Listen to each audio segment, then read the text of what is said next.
twilight's last gleaming, whose broad stripes and bright stars through the perilous fight o'er the ramparts we watched were so gallantly streaming, and the rocket's red glare, the bombs bursting in air, gave proof through the night that our flag was still there.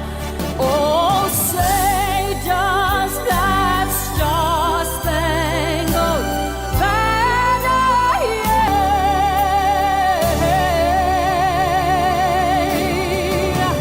o'er the land of the free and the home of the brave.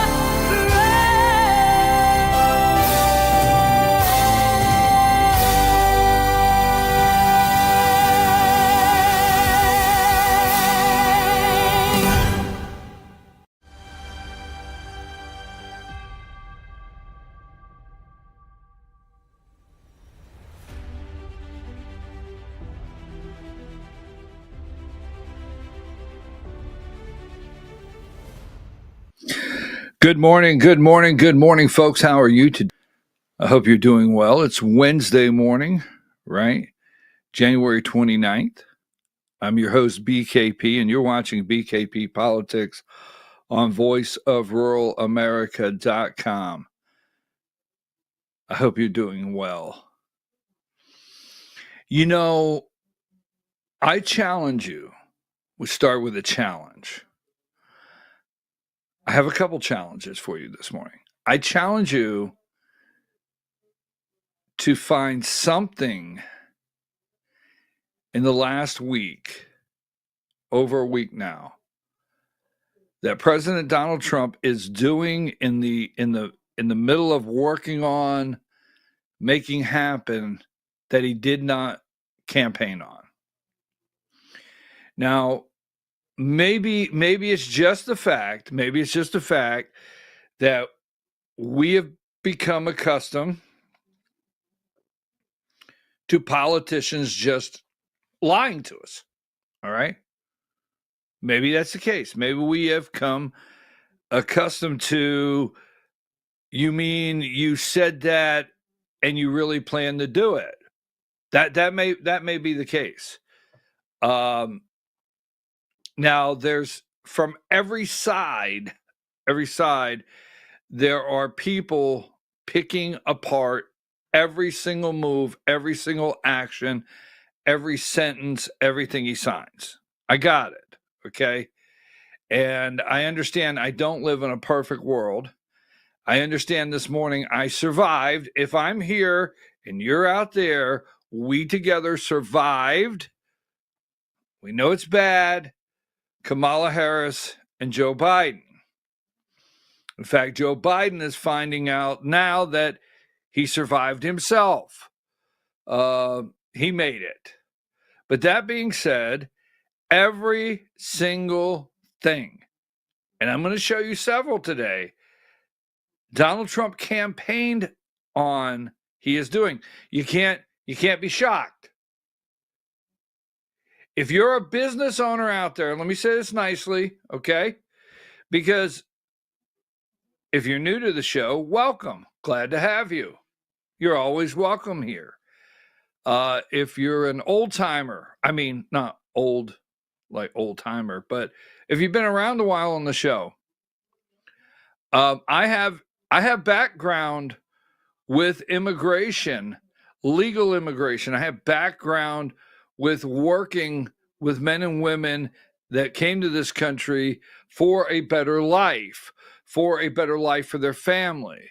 All right. The media, the corrupt, deep state, corporate corrupt media, they like to find someone and cry and say, I came here for a better life.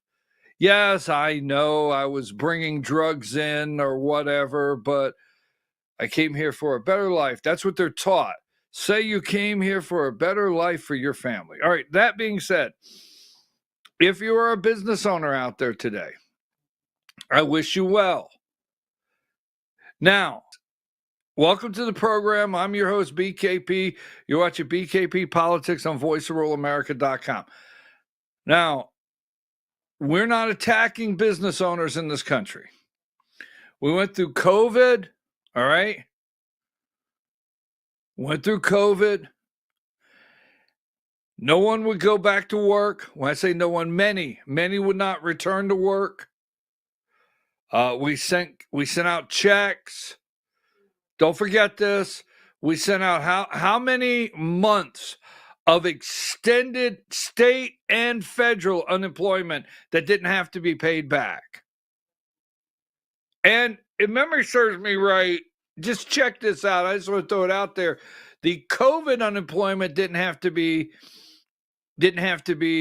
have to claim that on your taxes? I don't remember. I'm just throwing it out there. Ask the question. But anyhow, remember, we had people, these people are so corrupt.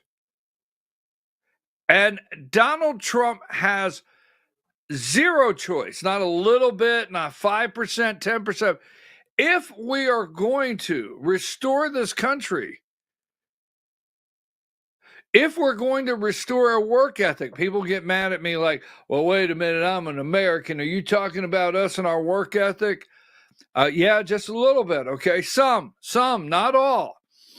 Many people are out there on the road, headed down the road this morning, moms and dads, so they can make a paycheck to take care of their families. We respect that. We know who you are. We love you. We care for you. God bless you. We know what you've gone through for the last several years trying to pay insurance, buy your kids shoes, and buy gas and eggs. And even up to the point where, Biden killed 100 million chickens so there'd be an egg shortage. So everybody in the media room could look and say, how come the eggs prices are up? Well, I'm backing off the bad words. Because not only could my mom be watching, she could be here. Yes. A little touchy today. I got a little touchy. So anyway, moving right along. But we had people sitting at home for God knows how long. Not right. Remember the old days? When, you lost your job and you went up to the unemployment office and $236. What do you mean $236? That's it. Go find a job. If you can't deal with $236, we went to $900 a week, plus them supplemental checks that went out. I mean, we did dollars worth of loans. Remember, you got a 20 grand PPP, whatever it was, right? To maintain your employees and maintain your business and try to keep it open. There were people that stole that money, that got millions of dollars, 700,000 in PPP loans or whatever they were. And then they were forgiven. You didn't have to pay them back. Come on, folks. Come on. You remember that? It went out. They shoveled money out. These people have been stealing by the trillions of dollars. And Trump said, no more. No more. We're going to stop it. Bottom line, okay? So don't forget. Now, back to my little note, because I love small business. I love the business owners out there trying to make things work on a daily basis. I get it. But we went through COVID. People were not working. When the restaurants did open up, they would have signs. You remember that? You go to a restaurant at 2 p.m, closed. What do you mean you're closed? Had to close early. The next shift did not show up. Remember that? Remember when you would see on social media your favorite? One person said they had COVID. And they were at the restaurant yesterday, so we got closed for 7 days. You remember all of that? Well, let me just say this, okay? A lot of business owners out there did not have a choice. You wanted to be seated, you wanted a clean plate and a clean fork, and they had to find somebody that would wash the dishes. Because the dishwashing job, they, instead of thinking it was entry level, you know, where you get your first job, it's entry level, and you're supposed to grow to the next level of your career in life. Yeah, I'm here. I answer the ad for the dishwasher. Okay. Pays $9.50 an hour. Oh no. Work 6 days a week. You got to work at least 40. So what you're saying to me is I have to work 40 hours? Are you serious, man? And get $9.50 an hour? That's us. I'll tell you what, I'm good for 28 hours and $14.50, $15.75 an hour, 28 hours max. So that being said, before I get back, you know out there, a lot of business owners, you didn't have a choice but to put some people on your job sites, put some people in the kitchen washing dishes, put some people on the grill, okay? You didn't have choices. So all I want to say is you knew for how long Trump was going to do this. You knew this for how long? So, hey, look, I'm really concerned about the business owners that in America that had no choice. So wait a minute. I know I can hear it. So what you're saying is they had no choice. So you just hire illegals. You just put illegals in the kitchen. You just cutting the grass. Right? Well, let me tell you something, and I'm going to move on. When you're sitting there and you have $150,000 mortgage on your business, and you bought $30,000 worth of restaurant equipment, and or $100,000 and $20,000 worth of dishes and tables and salt shakers or whatever, and the bank says if you don't make the next payment, you're going to lose your restaurant and you're going to lose the house that you mortgaged. You're sitting there today and you bought 4 trucks. You had 4 trucks running, and you have all these mowers, high expensive mowers, and all this equipment for your company. The bank says if you miss the next payment, we're going to start. That's called the real world, folks. It's called when you're back. I don't want to hear it when people say, oh, so it was okay to hire an illegal. No, it wasn't. It wasn't okay. But don't forget how many things we tend to think that just the illegals coming in this country and just the fact that businesses across this country hired many of them, that is what was wrong. That's the one wrong.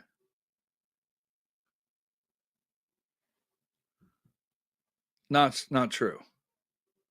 Not true. All right. So Trump told you he was doing this. We'll talk more about that. I did not intend to get on that rant. I don't even know where that came from. I don't even know why that was necessary. So Trump is shutting down the gravy train.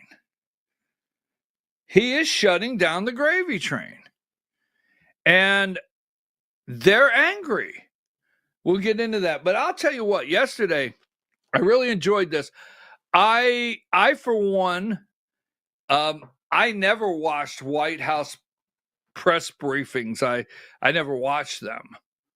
I never watched them. I have zero interest in the little muffin top lesbian black lady standing up there with a binder like this and just lying, just looking and lying every day. And yesterday, a 27-year-old, beautiful young lady, 27 years old, a mom. I've seen pictures. Caroline what's her name? Levette, with her. She stood up there, proud to wear a cross. Wow. Could you, I was like watching, thinking I was seeing some of the demons in some of those seats there, the demon media, the evil, demonic demon media with that cross. They were like, you know, they were shaking as she was doing. Maybe I shouldn't say this. Well, there you go. What happens every time I think I shouldn't say this? She was standing up there with her cross on, right? Doing a deep state corporate corrupt exorcism. And I enjoyed it. How about this? Eggs, right? The price of eggs. Now, we're gonna go over the deportations. We're going to go over what happened yesterday with the freeze on federal programs. We're going to talk about all of that. We're going to talk about RFK's confirmation hearing. We're going to look at that. And let's see. But this obviously to them, number 60, the media will come on. Hi, Diane. Did I say good morning? I don't even know if I say good morning. But the media will come on and they will talk about ICE going to schools, ICE going to churches, ICE pulling the dad out of the home. All right. But this is not making top headlines anywhere. Now, you out there, and the reason I want to bring this up today, Diana, I want to go back to that one. That's number 60. I want to go back there, but give me this right here. Give me number 64. Today, President Trump will sign the Laken-Riley Act. So the Laken-Riley Act, Trump plans to sign the Laken-Riley Act into law. That's today. And I do know the Lieutenant Governor of Georgia, Burt Jones, and State Senator Brandon Beach are traveling today to be a part. So in Georgia, our Lieutenant Governor Burt Jones and a State Senator Brandon Beach are traveling to be a part of the signing of the Laken-Riley Act with President Trump. Now, I don't know if Brian Kemp will be there because he's so shallow. Well, Marty's not going to allow him to be there, so let's not get sidetracked. But that happens today. Now, Laken-Riley was murdered, a Venezuelan illegal, right? Right? Laken-Riley was murdered. I want 68, and then I want to go to 60. So all the media is going nuts, and you have principals going to the microphone and doing press conferences where they're telling their teachers, and they're saying, superintendent of schools across the country, principals saying, you know what, if ICE shows up, here are the rules. And you don't have to do this. You can hide anyone you want. Nowhere to run. Vicious Trey Diagua. I don't know if it's pronounced it that way. We'll go with it anyway. Vicious Trey Diagua, ringleader, busted in New York City. Immigration raids on kidnapping warrant from Aurora, Colorado. Aurora, Colorado. Remember Aurora, Colorado, where ourselves, along with many, were breaking of the apartment buildings being taken over by these Venezuelan gangs. And you remember they came out, and the very next week on a Sunday show, Jared Polis, the Jewish gay guy, he's Jewish, he's gay, he's the governor. So let me try that again. Colorado governor, Jewish gay guy. He said it himself, folks. He said himself on one of the networks one day, he's a Jewish gay guy. So I'm just repeating it. So get off my back. But anyway, I remember Polis, the governor of Colorado, coming on the very next week that this went out, and Trump said it. He says, oh, I go shopping in Aurora all the time. It's a beautiful city. He would not acknowledge it. These people are being killed. The innocent boys, girls, moms, dads, murdered. Every day you can pick up the paper or go online. It's generational, right? Pick up the paper. But every day you can go online somewhere in the United States, and one of these gang members of one of these illegal gangs in the country, someone's dead, someone's missing. So this guy, a violent ringleader, won it over the viral caught on camera break-in Aurora, Colorado, was among the illegal immigrants rounded up in deportation raids in New York City yesterday. Give me number 60. That is not making the news. All right? And stay out. Bronx neighbors cheer. Let me tell you something. If you live out there in the country, or you live out there in the burbs, okay?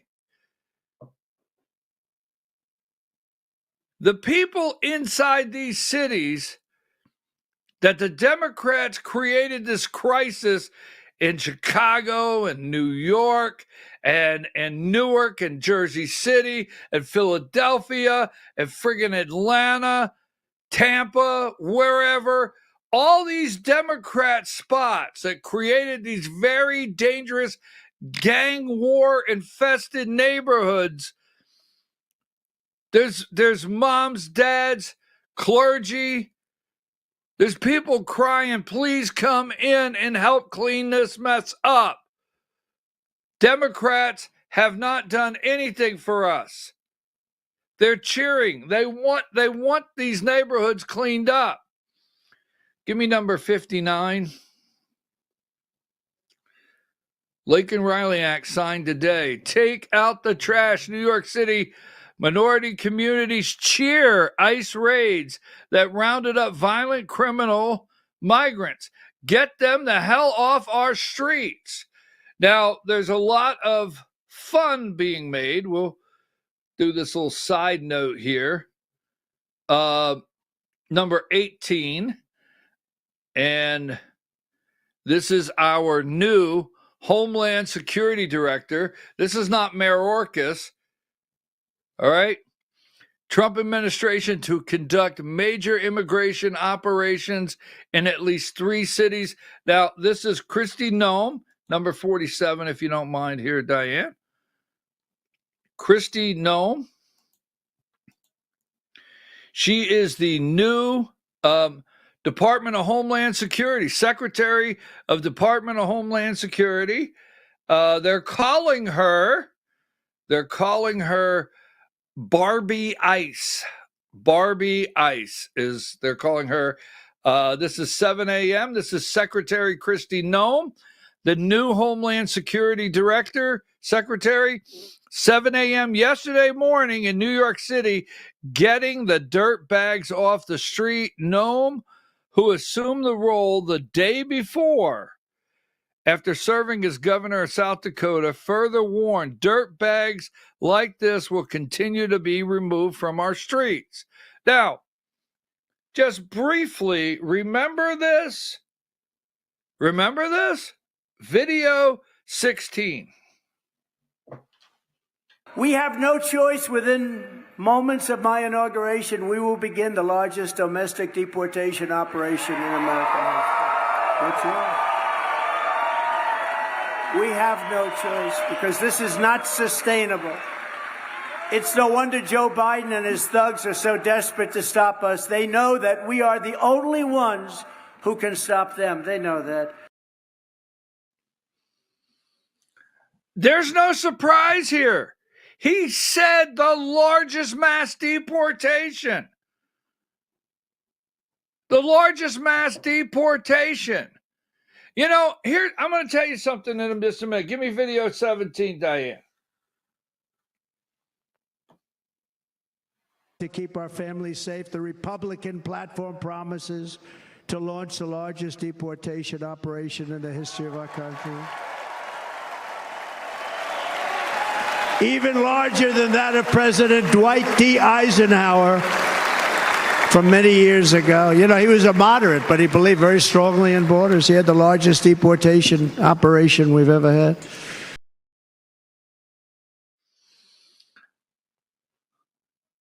So here's one of the criticisms that I get the most. Well, they're rounding up people that didn't commit any crimes. That's one. They're rounding up people that they said they were going to get criminals, and they're rounding up people that did not commit any crime. So let's see. What did Caroline think of that? Let's see what Caroline said to that question. Video. Caroline on immigration. Of the 3,500 arrests ICE has made so far since President Trump came back into office, can you just tell us the numbers? How many have a criminal record versus those who are just in the country illegally? All of them, because they illegally broke our nation's laws and therefore they are criminals as far as this administration goes. Didn't see it that way, so it's a big culture shift in our nation to view someone who breaks our immigration laws as a criminal, but that's exactly what they are. You may have been one of the worst first. They all have a criminal record? And welcome to the briefing. If they broke our nation's laws, yes, they are criminal. Yes. Thank you. On Could you see them melting the demons as that cross was shining on them? I could see some in the back of the room. No, stop with the cross. Caroline, next time bring out some holy water. Splash it on the front row. Anyhow. Okay, so enough of that. But yes, by the way, and they knowingly broke the law. They knew when they were on the other side of the border, they broke the law. They knew when they paid money to the coyotes, and I don't mean Wiley. You didn't get that? Wiley Coyote? All right. They knew when they paid the money to the coyote, bring them up through Mexico, they were going to break law. But Joe said no problem. Now, here's one of the criticisms, and I got to get out. I'm running long. Here's one of the criticisms that I'm hearing.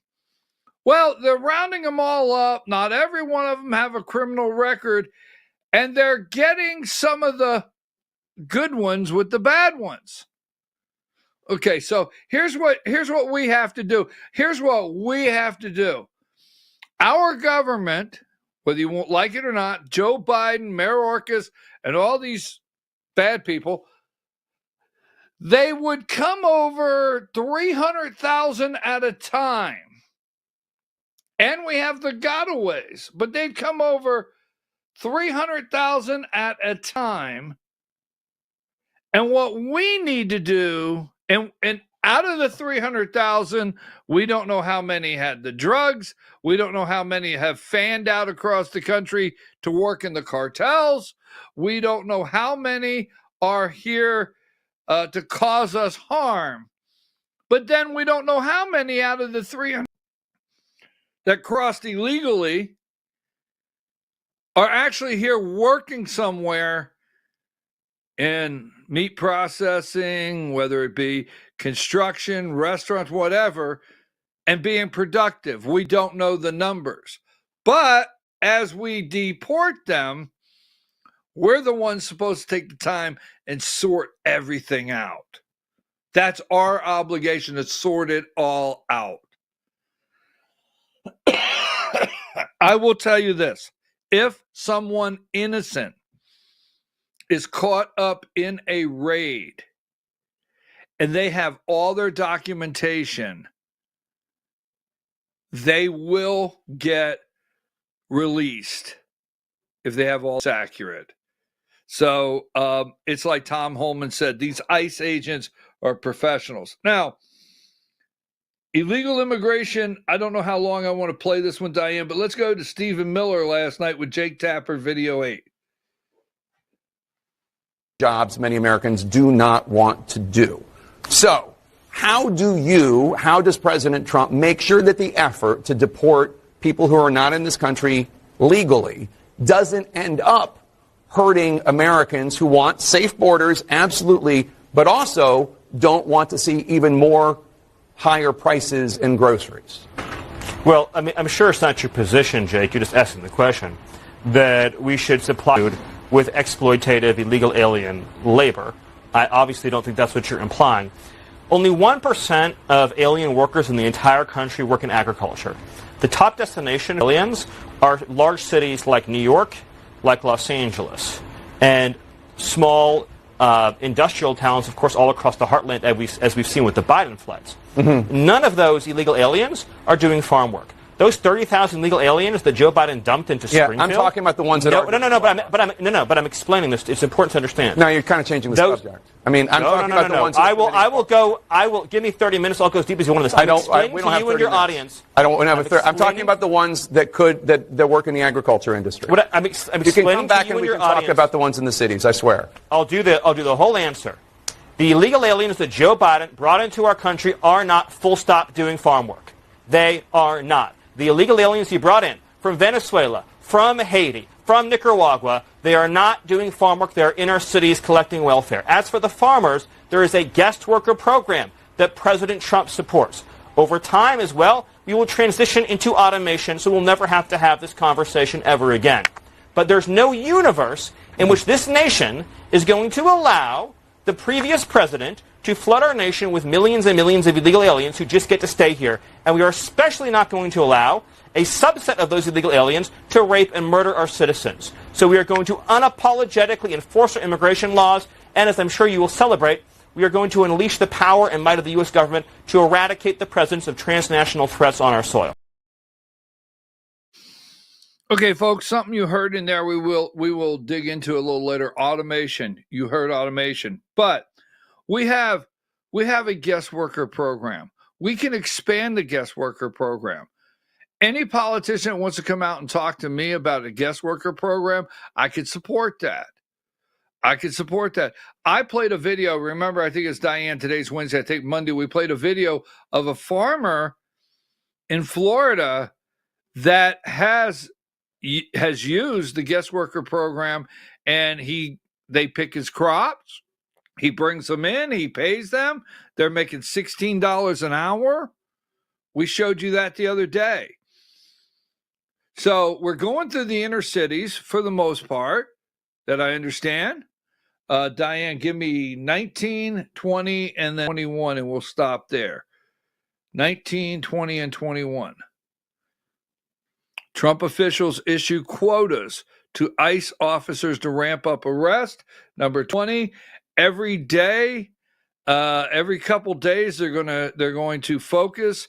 Right now, it's Aurora, Colorado, Chicago, and New York City. Also, there's San Diego. It's not on the list. Number 21. Their averaging Sunday was 956, Monday 1179, Tuesday 969. And I'm okay with it. If you are a small business owner out there and you have people working for you, I understand you're under a lot of pressure trying to get your work done, trying to satisfy your customers and find people to do the jobs. I get that, but Trump told you this was coming. You knew this was coming. All right.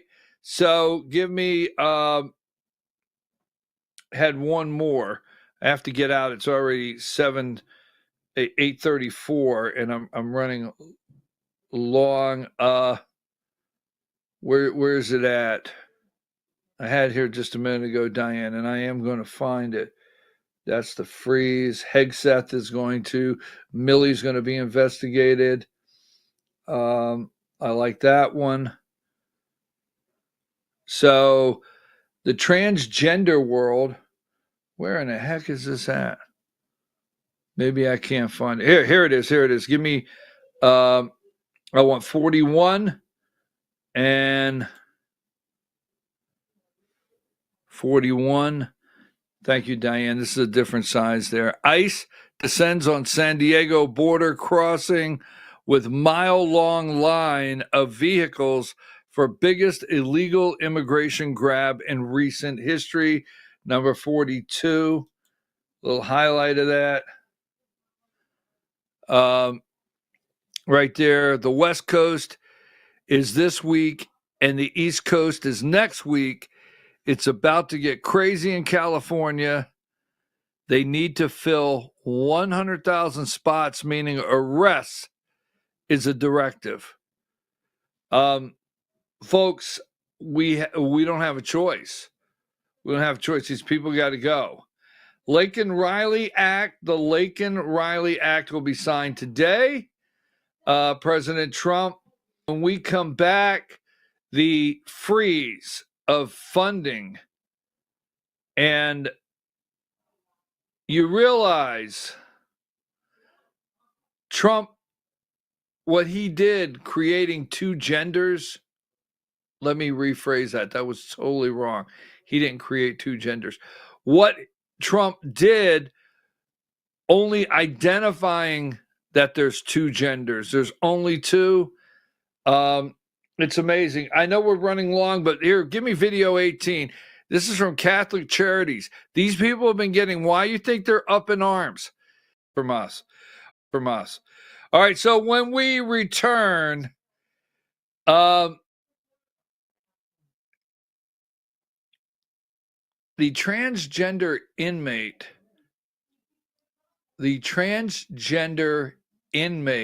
in a prison that got transferred. Let's see if I have anything else. Milley is going to be investigated, has lost his security detail, and will be investigated and may lose a couple stars off his shoulder. And today, maybe I have it here, Diane. Let me put this up. I know we're running late, but we got to put it up anyway. Today, number 27. All right. Number 27 is confirmations. That's Robert Kennedy Jr. and Kelly Loeffler. And then tomorrow, Kennedy for day 2, Kash Patel and Tulsi Gabbard. We will be right back after these brief messages. Take a break, Diane.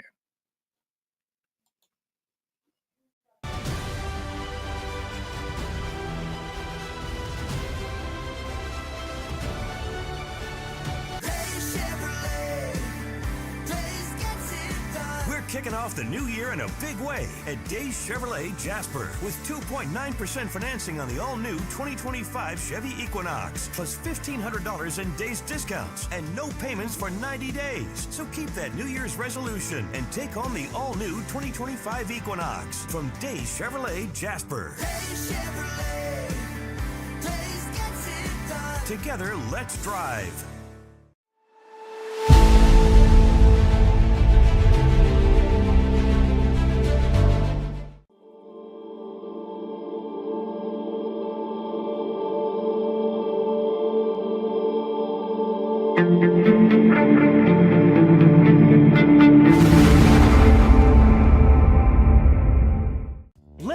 Body Shop in Ellijay. Family owned and operated since 1978. The latest in cutting-edge digital technology and state-of-the-art equipment allow our iCard Gold Class certified technicians to restore your vehicle. Our second-to-none customer service will work directly with your insurance company. Major accident or minor fender bender, we take the dents out of accidents. Larry's Body Shop, North Georgia's #1 body shop. Visit us at collisiondecision.com.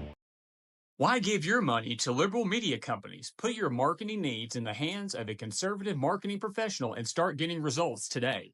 FYN Media Group, one of the top digital marketing agencies in Georgia, specializes in website design and hosting, social media promotion and management, and so much more.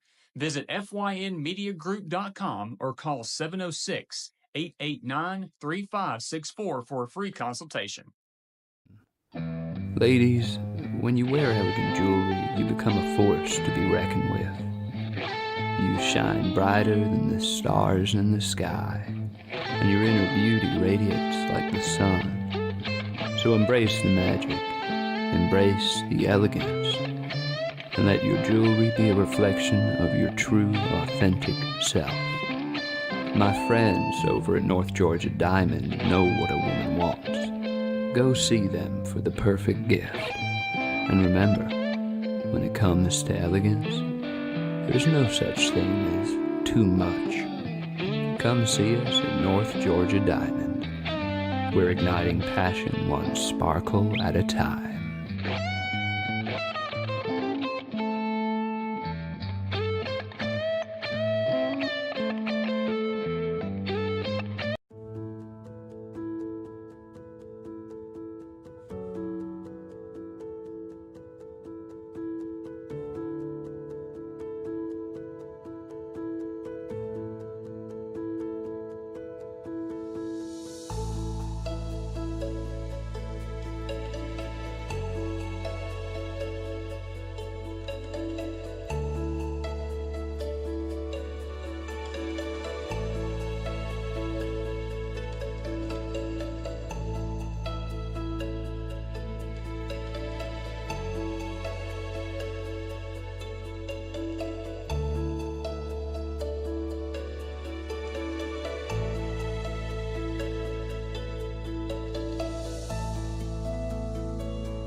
In 1981, Reed Nicholson began selling tires out of an old barn in Mineral Bluff. Little did he know that he had just laid the groundwork for the most trusted names in automotive services in the Blue Ridge area. In 1997, Nicholson Tire Center became what it is today, holding the same values of faith, family, and great customer service. 2 locations to serve you, and the Blue Ridge location is currently expanding to offer fast service and the largest U-Haul provider in Georgia. Nicholson Tire Center, Blue Ridge, and Mineral Bluff. This is a special report. Knowing how to invest your money is harder than ever before. Dealing with stock market volatility, record debt, and terrorist attacks requires new thinking. At U.S. Asset Management, we can help you see the world more clearly so that you can move beyond the chaos and invest with confidence. Call us, visit us online, or drop by our office. U.S. Asset Management, helping you make better decisions with your money. Mesquite Grill, now offering online ordering for your convenience. Check out our new website at mesquitegrillbr.com. That's mesquitegrillbr.com. The great food and service you have come to expect, ready for you when you arrive. Open 7 days a week with a fully stocked bar and friendly service. Bring your furry friends with you and dine on our pet-friendly patio. Also, check out our catering options and let us prepare delicious food for your next event.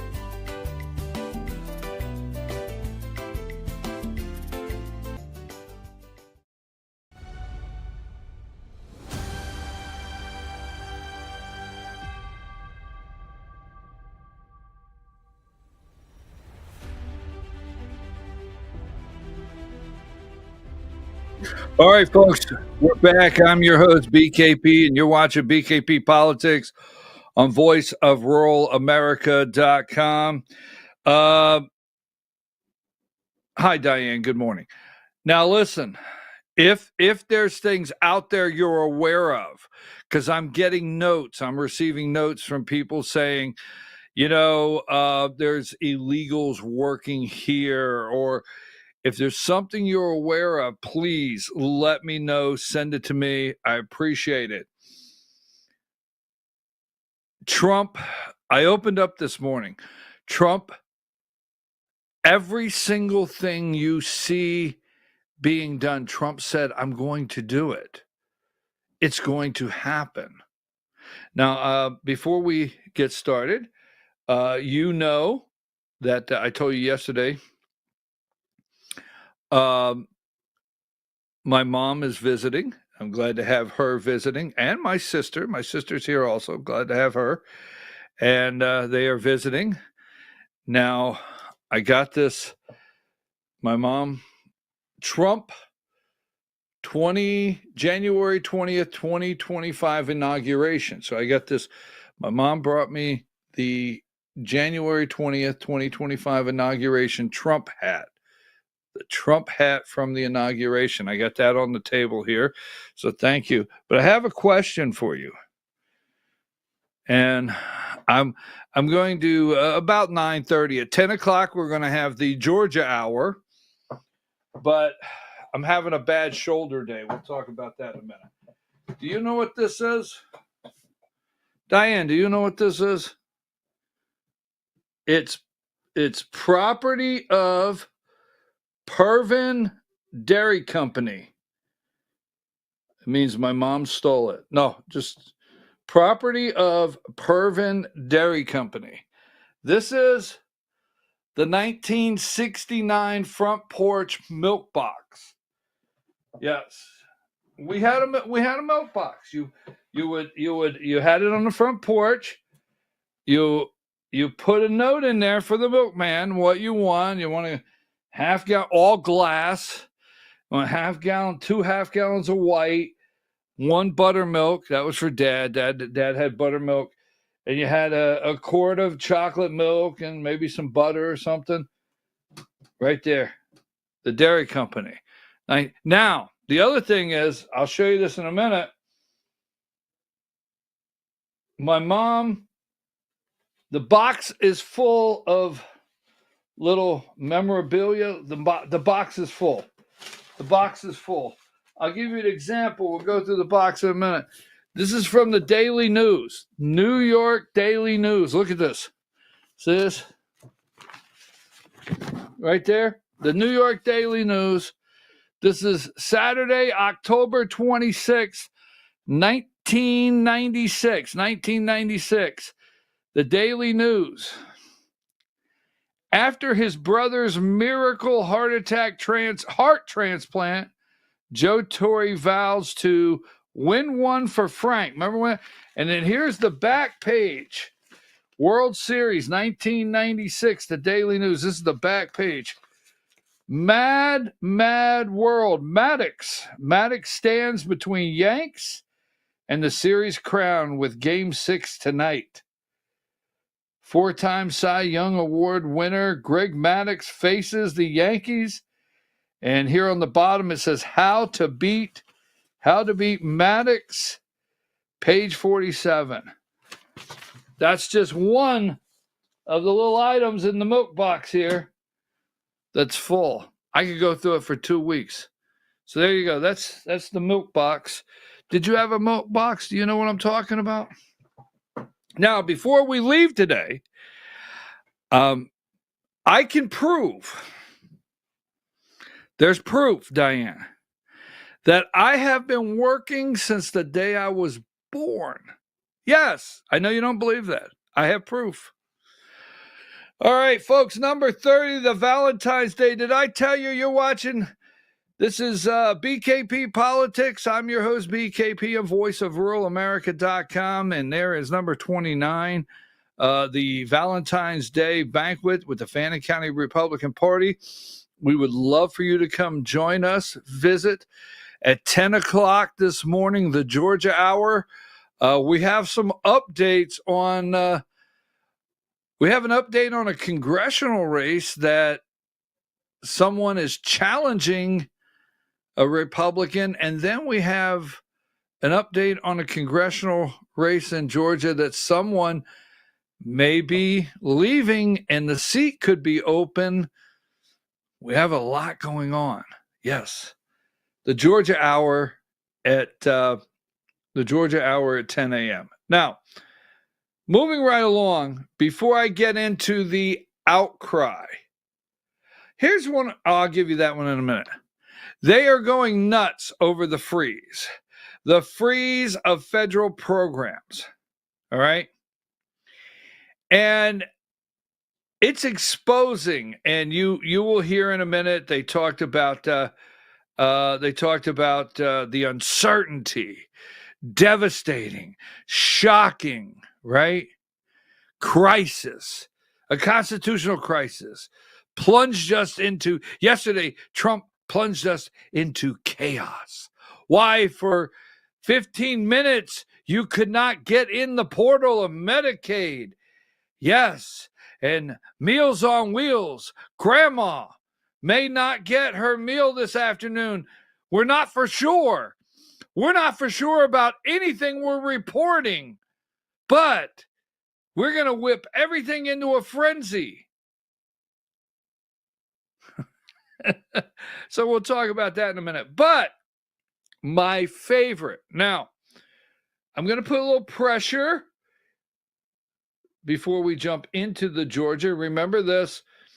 All right, John Burns is 34. We'll talk about this in a minute. He's the Speaker of the House of the state of Georgia. John Burns, I wonder if you're aware. I want to send this to John Burns, Speaker of the House of Georgia.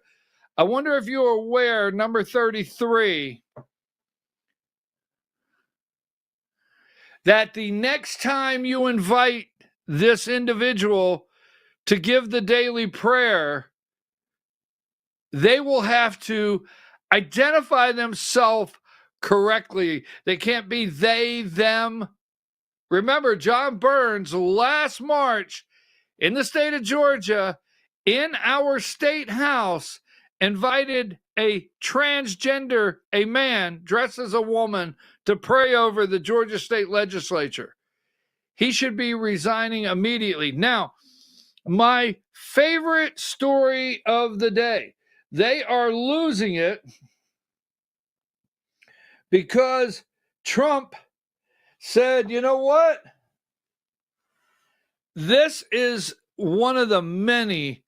So we have just like this.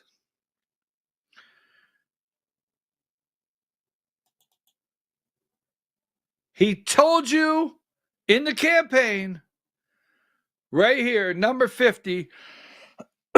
This is one of my favorites. Sorry about the coughing in the mic.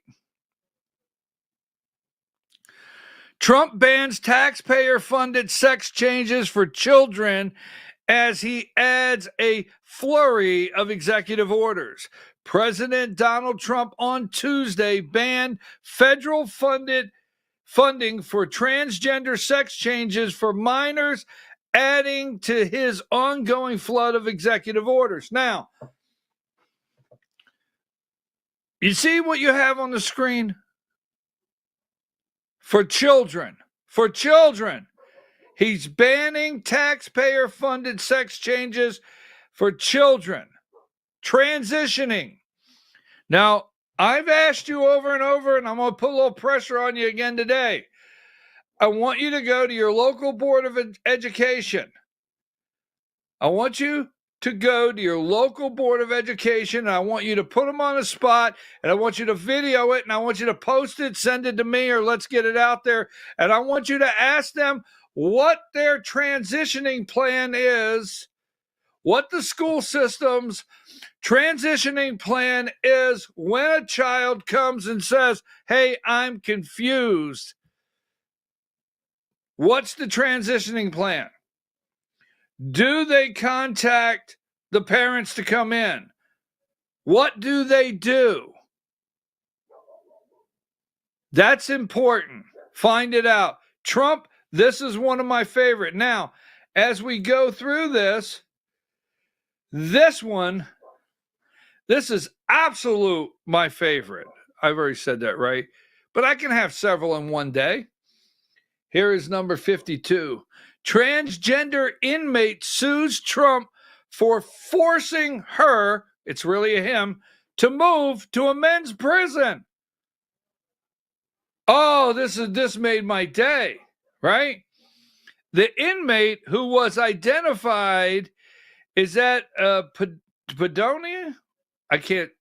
Maria Mo has been transitioning since her teens and has never housed in a male prison. With an executive order, give me number, yes, this is awesome. Give me number 53.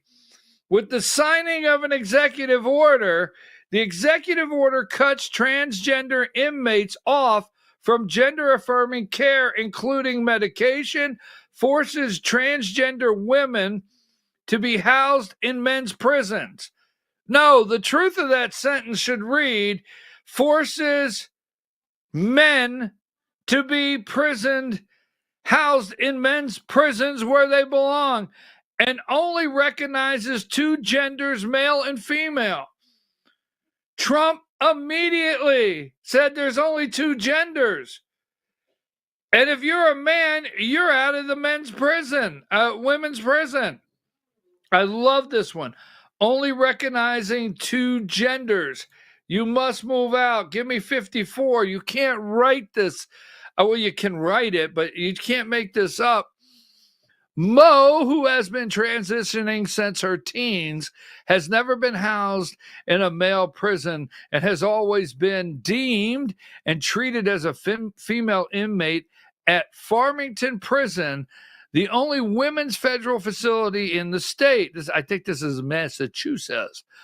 Up until January 25th, she was listed as a female. This is my favorite part. She was listed as a female in the system, in the prison system. But her gender status changed suddenly to male after Trump. Well, just last night, I was a woman. Just last night, I was a man dressed in women's clothing. And just like that, Trump turned me into a man. Voila! Oh! Let me read that again. But her gender status changed suddenly. Boom! You're a damn man. Suddenly to male after Trump signed an executive order 14166 on his first day back in the Oval Office. The day after Trump signed the order, Mo was removed from general population at the facility in Farmington and placed in single housing unit where she was told she would be waiting there until she could be transferred to a male facility. They are suing right now to try to keep Mo, the man, in the woman's jail. With the stroke of a pen, right? With the stroke of a pen. Give me number 56. Right here, 56. That's one of my favorites. That has made my whole week right now. Trump signs executive order to defund youth gender affirming care. So I have to tell you, get rid of the illegals, safeguard our children, take care of our children. We have to take care of our children. The Trump administration, they don't want to talk about this. They are fine. Remember how many hundreds of thousands of missing kids? Missing kids, right? And the Trump administration, they're finding the children. They're getting these murderers, some of them, out of this country. I have one here. Diane, I want to pull this one out before I go to break because I want to set up right at 9 o'clock and have a nice full hour here on they are losing their mind. But I told you this yesterday, folks. Number 28. I said this yesterday. I'm telling you to watch this. All right. It's a war. Trump takes on cartels and fight to restore American borders. It is a war. Okay. There's a reason why Trump signed state of emergency. There's a reason why they're sending 1,500 up to 10,000 troops will go to the border. There's a reason why. They're not just there to do barbed wire. You will see what happens. There's a reason why Trump signed an executive order naming cartels terrorist organizations. We have absolutely no choice but to clean house, and we can't trust Mexico to help us. And Trump will stop it. He told you this, just like during the campaign, he told you this. Now, the other night when he had an interview, I forget where it was, and they asked him, will you use military force on the southern border? Remember that? And he said, well, we could. Right? We could. And it's going to happen. It's my opinion. My opinion that we have to go 50 mile in, bomb the hell out of some cartels.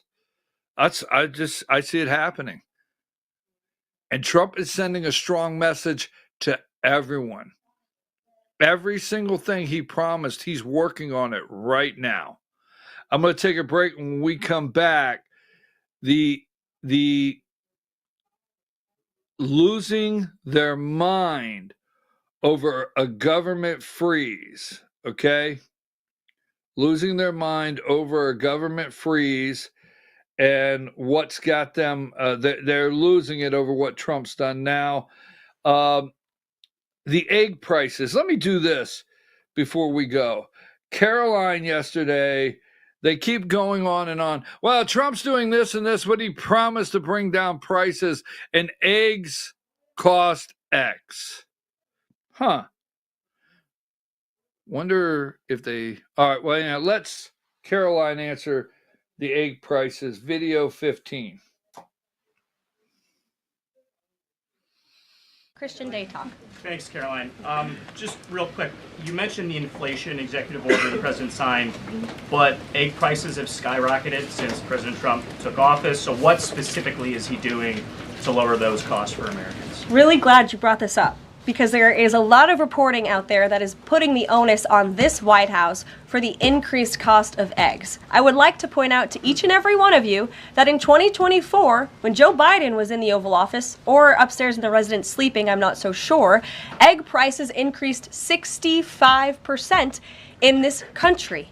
We also have seen the cost of everything, not just eggs. Bacon, groceries, gasoline have increased because of the inflationary policies of the last administration. As far as the egg shortage, what's also contributing to that is that the Biden administration and the Department of Agriculture directed the mass killing of more than 100 million chickens, which has led to a lack of chicken supply in this country, therefore a lack of egg supply, which is leading to the shortage.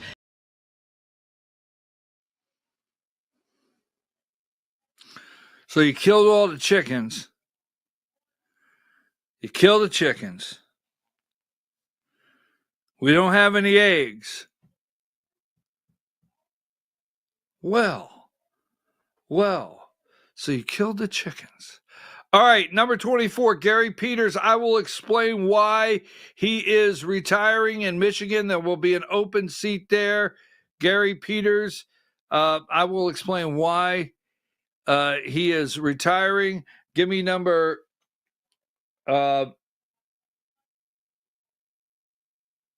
25 before I go to break here. Trump, one of the executive orders, don't forget, banning transgender service in the military, gut the military diversity, equity, and inclusion programs, reinstate service members who were discharged for not getting the jab. All right, folks, I'm your host, BKP. How about this? So you drive for Lyft. Is it Lyft? There's Lyft and Uber, right? So you drive for Lyft and you get a call and you show up, number 67. And this is standing on the street corner. And you're like, oh, hell no. Oh, hell no. So this is a rapper, I guess. I don't know this person. This is plus size Detroit rapper says Lyft driver refused to let her in the car. The driver apologized but said his tires. My tires can't handle you. Essentially couldn't handle her weight. And that she wouldn't fit. Look, man, you know, it's all good. I know you're a rapper, but my tires, man, I just got tires. They can't handle you. I can't get you in. I can't get you in. No. Call a truck or something. Call a tow truck to lift your ass up and ride you around. But it can't be my car or my tires. No, hell no. Anyhow, she is suing because she can't get in the car. Driver said, hell no. All right, take a break. We'll be right back.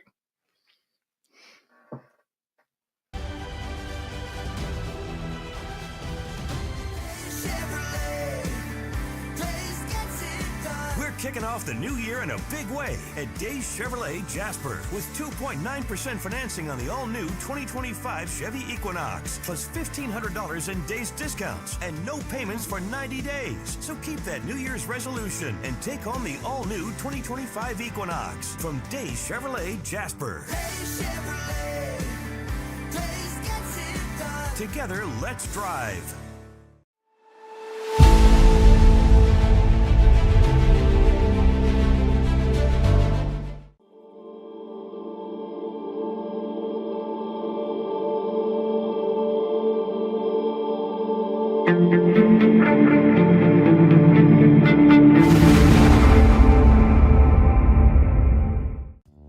Body Shop in Ellijay. Family owned and operated since 1978. The latest in cutting-edge digital technology and state-of-the-art equipment allow our iCard Gold Class certified technicians to restore your vehicle. Our second-to-none customer service will work directly with your insurance company. Major accident or minor fender bender, we take the dents out of accidents. Larry's Body Shop, North Georgia's #1 body shop. Visit us at collisiondecision.com.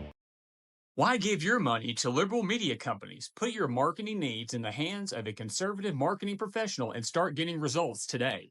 FYN Media Group, one of the top digital marketing agencies in Georgia, specializes in website design and hosting, social media promotion and management, and so much more.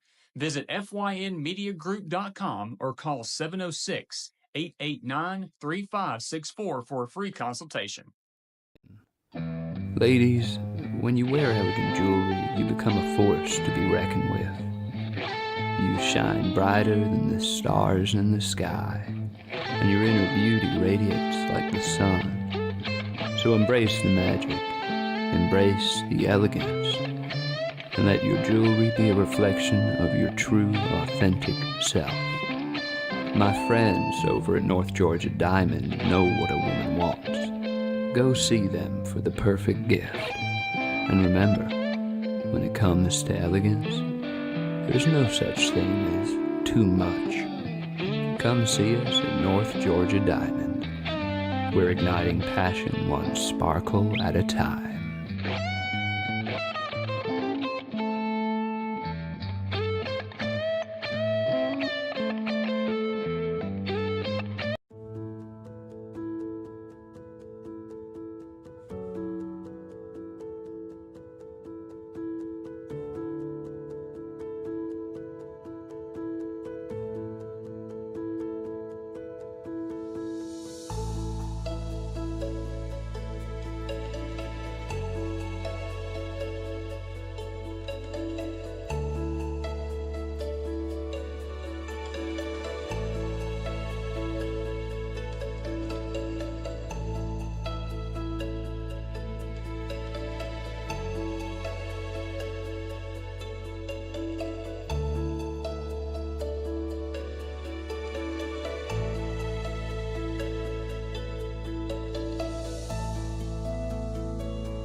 In 1981, Reed Nicholson began selling tires out of an old barn in Mineral Bluff. Little did he know that he had just laid the groundwork for the most trusted names in automotive services in the Blue Ridge area. In 1997, Nicholson Tire Center became what it is today, holding the same values of faith, family, and great customer service. 2 locations to serve you, and the Blue Ridge location is currently expanding to offer fast service and the largest U-Haul provider in Georgia. Nicholson Tire Center, Blue Ridge, and Mineral Bluff.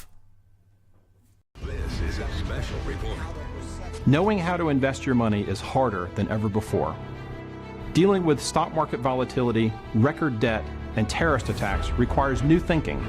At U.S. Asset Management, we can help you see the world more clearly so that you can move beyond the chaos and invest with confidence. Call us, visit us online, or drop by our office. U.S. Asset Management, helping you make better decisions with your money. Mesquite Grill, now offering online ordering for your convenience. Check out our new website at mesquitegrillbr.com. That's mesquitegrillbr.com. The great food and service you have come to expect, ready for you when you arrive. Open 7 days a week with a fully stocked bar and friendly service. Bring your furry friends with you and dine on our pet-friendly patio. Also, check out our catering options and let us prepare delicious food for your next event.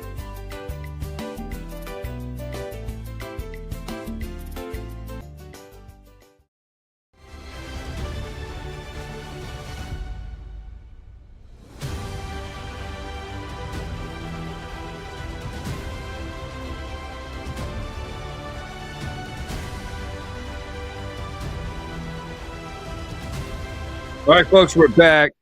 I'm your host, BKP, and you're watching BKP Politics on voiceofruralamerica.com. Welcome back. The freeze. I don't think there's been more people exposed. It's coming to the surface. They have, when I say they, will point out some, they have been stealing in the trillions of dollars. Absolutely. I mean, we have passed funding bills and they pushed it out the door. Now, Trump said, freeze, stop right there. You know, let me give you let me just say let me give you an example, okay? So the new sheriff in town, Diane, when I tell you I'm ready for this, get it ready. 61. Don't put it up yet, Diane. 61. So the Biden administration passed all this spending with help from Republicans. Okay, Republicans helped them. They got all this spending in the pipeline. They're stealing trillions of dollars all across this country. Trillions of dollars. Everybody's got their hand in a cookie jar. And the very last month, right down to weeks, right down to days, the Biden administration did everything they could to shovel every dime out the door. We talked about it. They were going into every account, every budget, everything they had, and saying, print, turn the printers on, get it out the door. And the new sheriff showed up, number 61. And he caught them stealing. This is how simple this is. He caught them stealing, and he said, freeze. Hold it right there. Don't take another step. That's the simple explanation of the freeze. Freeze. Don't take another step with that bag of money you're stealing. Freeze right there. And you're going to come back in here, and no one in this room is leaving until we sort all this out. It's how simple it is. It's how simple it is. Now, Trump told you on the campaign trail he was going to do this. He told you. right? Give me, let's see, where is Trump? Where's he at? CNN. Give me video 4, CNN this morning. Video 4. Take a listen to that. I will fight to restore the president's historic impoundment power. A lot of you don't know what that is. For 200 years, the president had the right to block unneeded spending and return the funds directly to the Treasury. They stopped that. Congress unconstitutionally probably attacked the impoundment power in 1974, but it will come back. We're going to bring it back, and we will squeeze the bloated federal bureaucracy, and we'll, instead of just having to just spend it, we're going to reduce our debt. So bloated bureaucracies, right? Bloated bureaucracies. And look, yesterday he put a pause, a freeze. Now, nothing happened to Social Security. Nothing happened to Meals on Wheels. Nothing happened to Medicaid, Medicare. Nothing happened. But the Democrats found this to be number 57, the frenzy that they can whoop everybody up and make you believe today, if you're out there, Trump funding freeze awakens the resistance. So immediately the emails start going out to every NGO, every leftist organization out there that is spending money and receiving these grants all over the country. You need to start yelling about it. And then, like, here's the call. Yes, I'm an NGO and I'm getting trillions of dollars, not trillions, probably just billions. I got $500 million last year. What happened? He put a freeze. And how does that affect me? We don't know, but here's what we need you to do. We need you to be concerned over nothing. Yes, we need you just to yell. So I don't know why I'm yelling. No. I don't know really what's going to happen. No. But I need to just yell just because. Yes, do it. Give me, this is the entire what took place yesterday with no basis whatsoever. Give me video 20.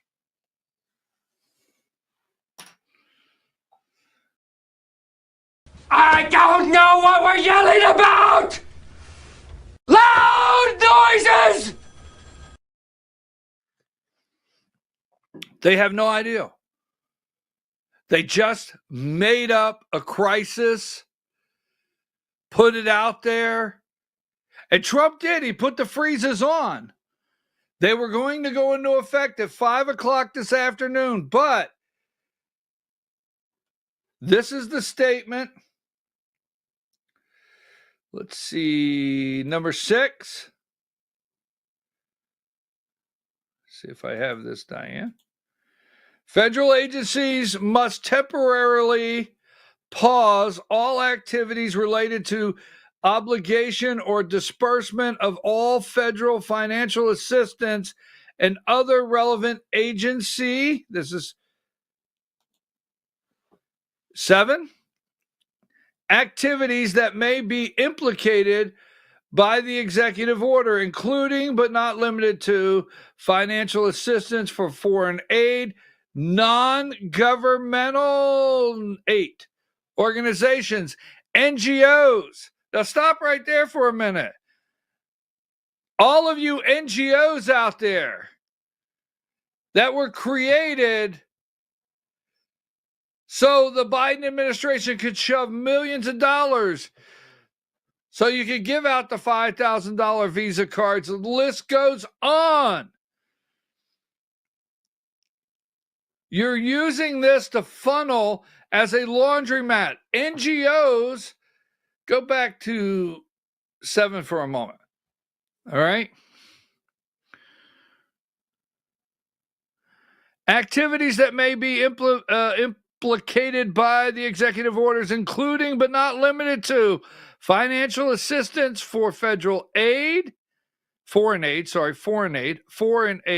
non-governmental, number 8, organizations, DEI, woke, gender ideology, and Green New Deal.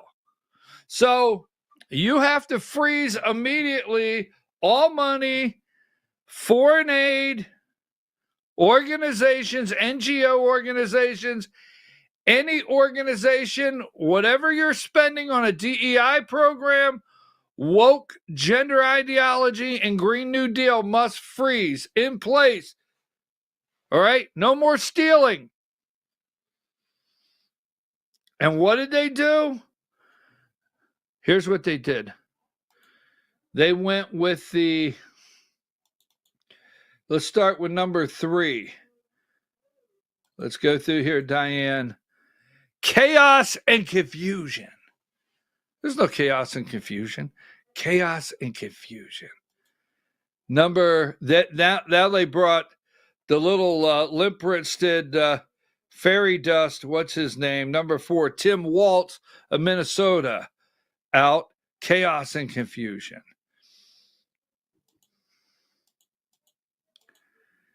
Let's see. Give me number 10. Trump, the judge temporarily blocks Trump's federal funding freeze. The judge just said, okay, I'm not blocking it. I'm just telling you we're going to wait till Monday. Number 13, semaphore. Trump says he will try to unilaterally cut government spending if elected president. You knew this all along. This is not anything new. Trump said this was going to happen. Judge pauses federal freeze. Now, here's what the judge said. Number 14. The government doesn't know the full scope of the programs that are going to be subject to the pause. That's it. You got to do something between now and Monday, but Monday it's going to go in effect. So we'll see. But that's it. Now, they lied. Just thought I'd give you a minute to be shocked. They're lying out there. 15. 2,000 plus federal programs under review. My God. We no longer Head Start. Well, you got to go for the children. Head Start. Cancer Center support grants. Oh my God. Not cancer. Emergency grain storage for farmers. Really? Well, I'll tell you what, if the farmer that's getting a government grant has a DEI program, it could be a problem. Trump's spending freeze, cancer, grain, the farmers, the children, right? Number 16, Trump's spending freeze unleashes nationwide uncertainty. Nationwide uncertainty. They just made up the uncertainty. They just made it up. They don't know. It was a pause. It's a pause. They don't even know why they're yelling. They don't know. They have no idea why they're in an uproar. Number 17, Democrats find a voice in opposition to Trump's funding halt. This is actually a very true statement. They found their voice because all they did was yell on all the networks.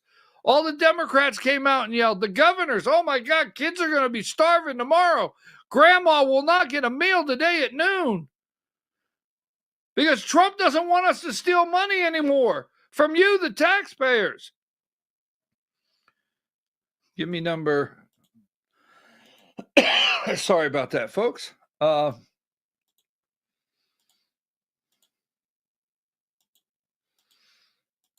me make sure there's some clips that I'm not missing.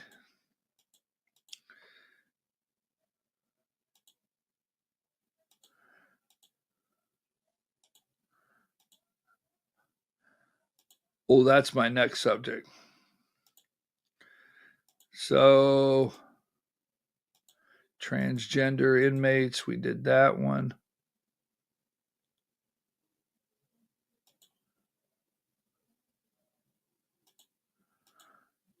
Just making sure. Just let me get through. Make sure I didn't miss anything here. Here's one, number 63. States lose access to Medicaid payment portal amid Trump federal aid freeze. The portal went down for, I'm going to say, 15 minutes? No, I really think for like a couple hours, the portal did not work. But this added to the frenzy. The portal did not work, and all it did was add to the frenzy that they made up. 69, Trump suspends dozens of top officials for blocking his freeze on foreign aid, not playing any games. Now, so Trump told you all along he's going to do this. Listen to the media video, the Democrats. Listen to the Democrat governors. The Democrat governors video 2 from CNN this morning. I know you have a lot of questions. I have a lot of questions because not one damn person thought this through. What Donald Trump tried to do in the last 24 hours is illegal. Let's be clear. This is a demonstration of cruelty against people who depend on us. We are literally talking about an order that called for trillions of dollars of funding cuts, which was completely irrational. That there was no reason for it. This was essentially a self-imposed government shutdown. Even with the judge's pause. So that's the governor of Maryland. This was a self-imposed government shutdown. I like it. I like it. I like it. Self-imposed government shutdown. I will take that. They don't know what they're talking about. Walt starts, this is cruelty. Cruelty where? Well, we can no longer steal. Go look up. I'm going to give you this homework assignment. Look up Tim Walz, right? Tim Walz, state of Minnesota, COVID money theft. Go look it up. The theft of COVID money in the state of Minnesota under Tim Walz as governor. Go look it up. And then Pritzker in Illinois, and then the Maryland governor. Well, you do not realize this is where we steal from. Now, we have no idea whatsoever why we're saying anything right now. We don't even know what really happened, but we got a memo of talking points that we have to start yelling cruel, and we have to say uncertainty and devastating and shocking and crisis and chaos. We got a list of words. Give me Tim Walz, video 5.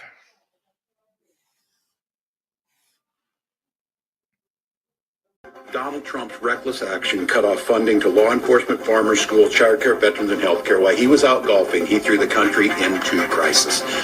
This is not bold. It's not leadership. It's stupid, buffoonish, childish of exactly what they did. Childcare providers across the state, law enforcement, our prisons. It's an outrageous power grab. It undermines Minnesotans, and I want to tell you, we are here to do all we can to protect Minnesotans, but I cannot promise you that we can make up the nearly $2 billion a month of our money that is being held illegally by the Trump administration. Dollars that make a difference in the things that we do. $2 billion a month of our money? What he is doing is he's saying, look, if you're out there, we'll get your money back. Where are we going to steal from? I know.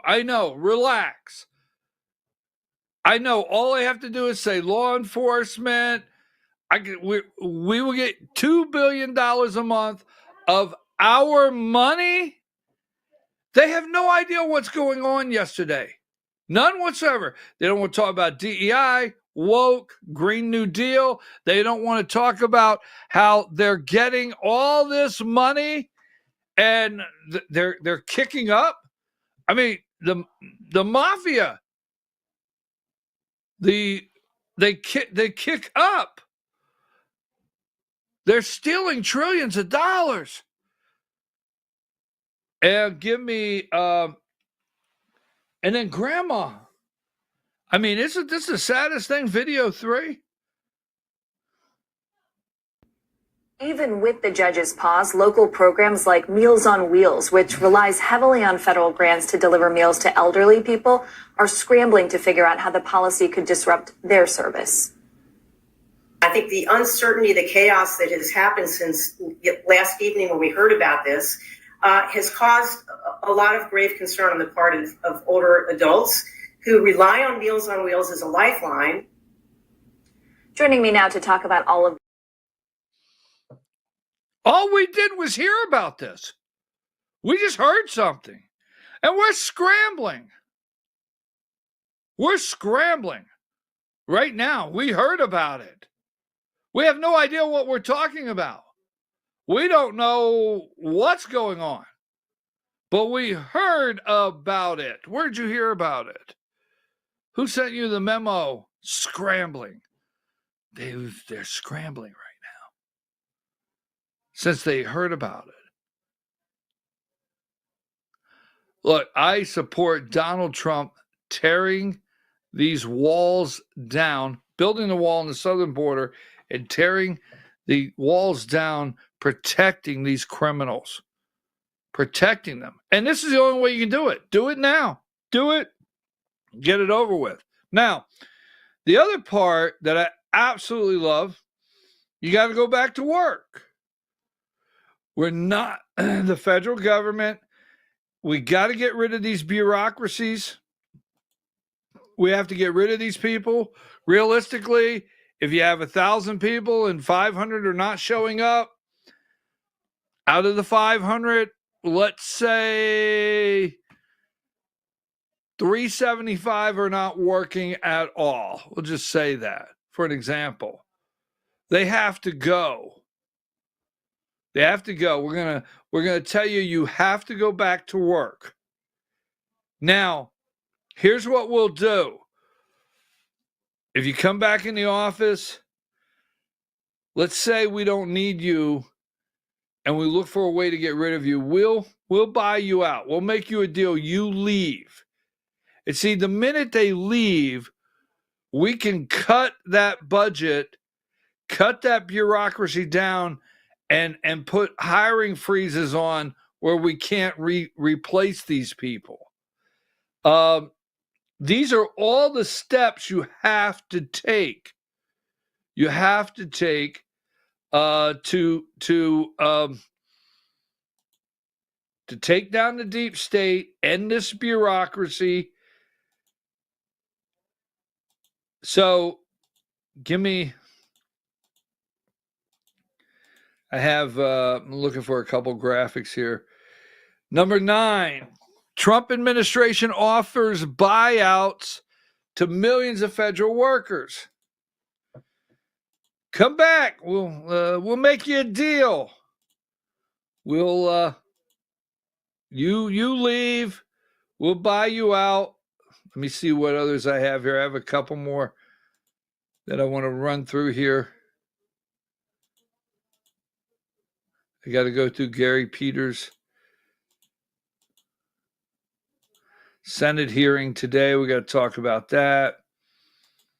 I'm getting there. I just want to go one at a time instead of searching. So Trump said, I will buy you out. You go home.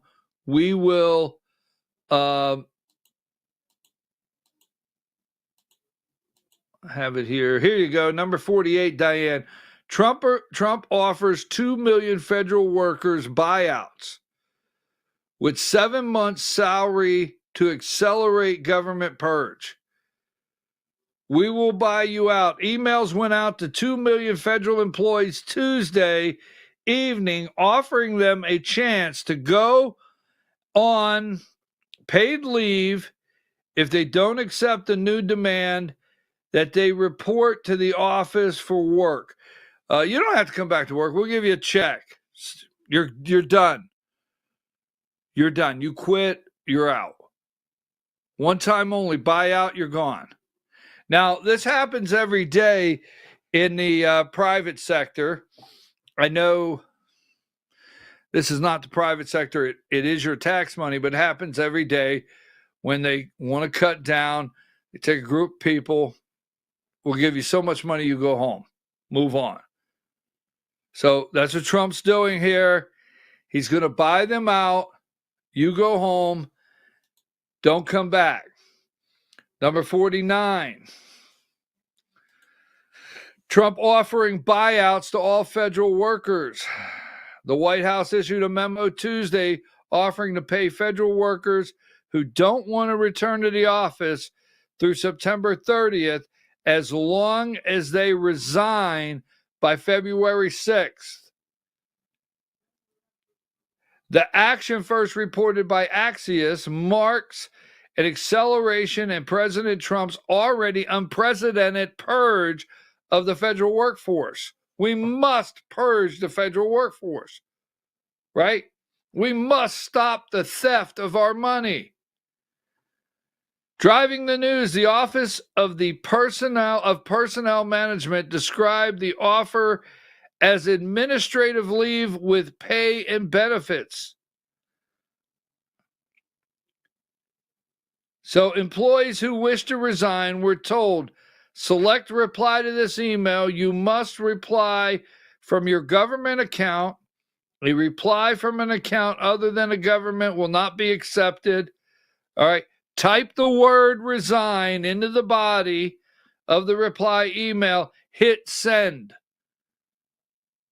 Hit send, baby. And we'll get you out of here. We'll get you a check. And we will cut this behemoth of the government bureaucracy. Give me, let's see, do I have...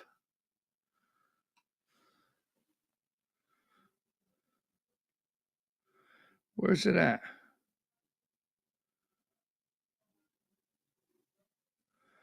I had one here. Oh, the government freeze. I'm going to do this one in a minute. Stephen Miller on the government freeze. I do want to play that one. But give me video 6, MSNBC, Tim Kaine for Virginia. Offer. So my message to federal employees who received this is, yeah, the president has tried to terrorize you for about a week and then gives you a little sweetheart offer. If you resign in the next week, we're just going to pay you for doing nothing for the next 7 months. Don't be fooled. He's tricked hundreds of people with that offer. If you accept that offer and resign, he'll stiff you just like he stiffed the contractors. He doesn't have any authority to do this. Do not be fooled by this guy. Folks, you are not shocked of the battle. Remember for years, for a year, for months, all the way up to the election, all the way up to the inauguration. We've talked about the war. We've talked about the battle.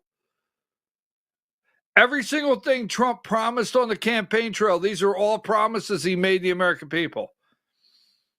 These are promises he made the American people. From immigration to the arrest, mass deportations, shutting down government bureaucracy, shutting down these NGOs from getting billions and trillions of dollars stealing from us? There's not one single thing he has done since Monday, January 20th at noon that is shocking and outside of the scope of his campaign promises. And I know it's shocking, continue to use the word, that someone is keeping a campaign promise. Just not used to that. Now, I will tell you this, all right? You know the war, and you're starting to see the beginning of the retaliation of what it's like to try to just claw away and pull back from the deep state. And it's going to get worse. It's going to get much worse. Yes, to claw back from the deep state. Now, that being said, give me Stephen Miller on the government freeze.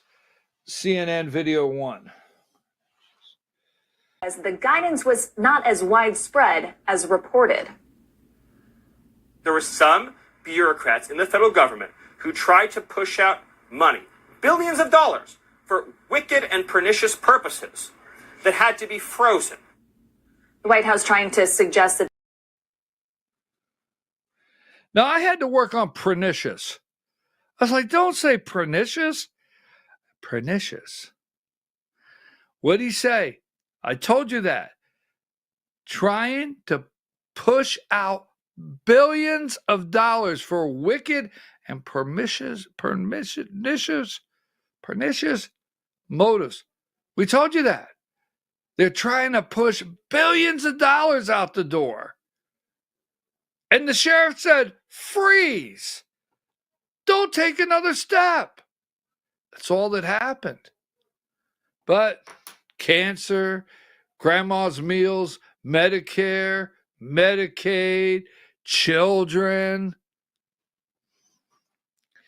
chaos, confusion. All right, so right here, number 1, they waited until it's all a setup, obviously. They waited until the day before today at 10 o'clock. They start the Kennedy hearing, right? And searing letter. Caroline, his cousin, right? Caroline Kennedy, JFK's daughter, wrote this letter, and she did a YouTube video yesterday on what a bad guy Bobby is. He's a terrible guy. The day before the hearing, all right? So that's out there. They're reporting on that like it's some kind of major news that they have. That happens today. Then give me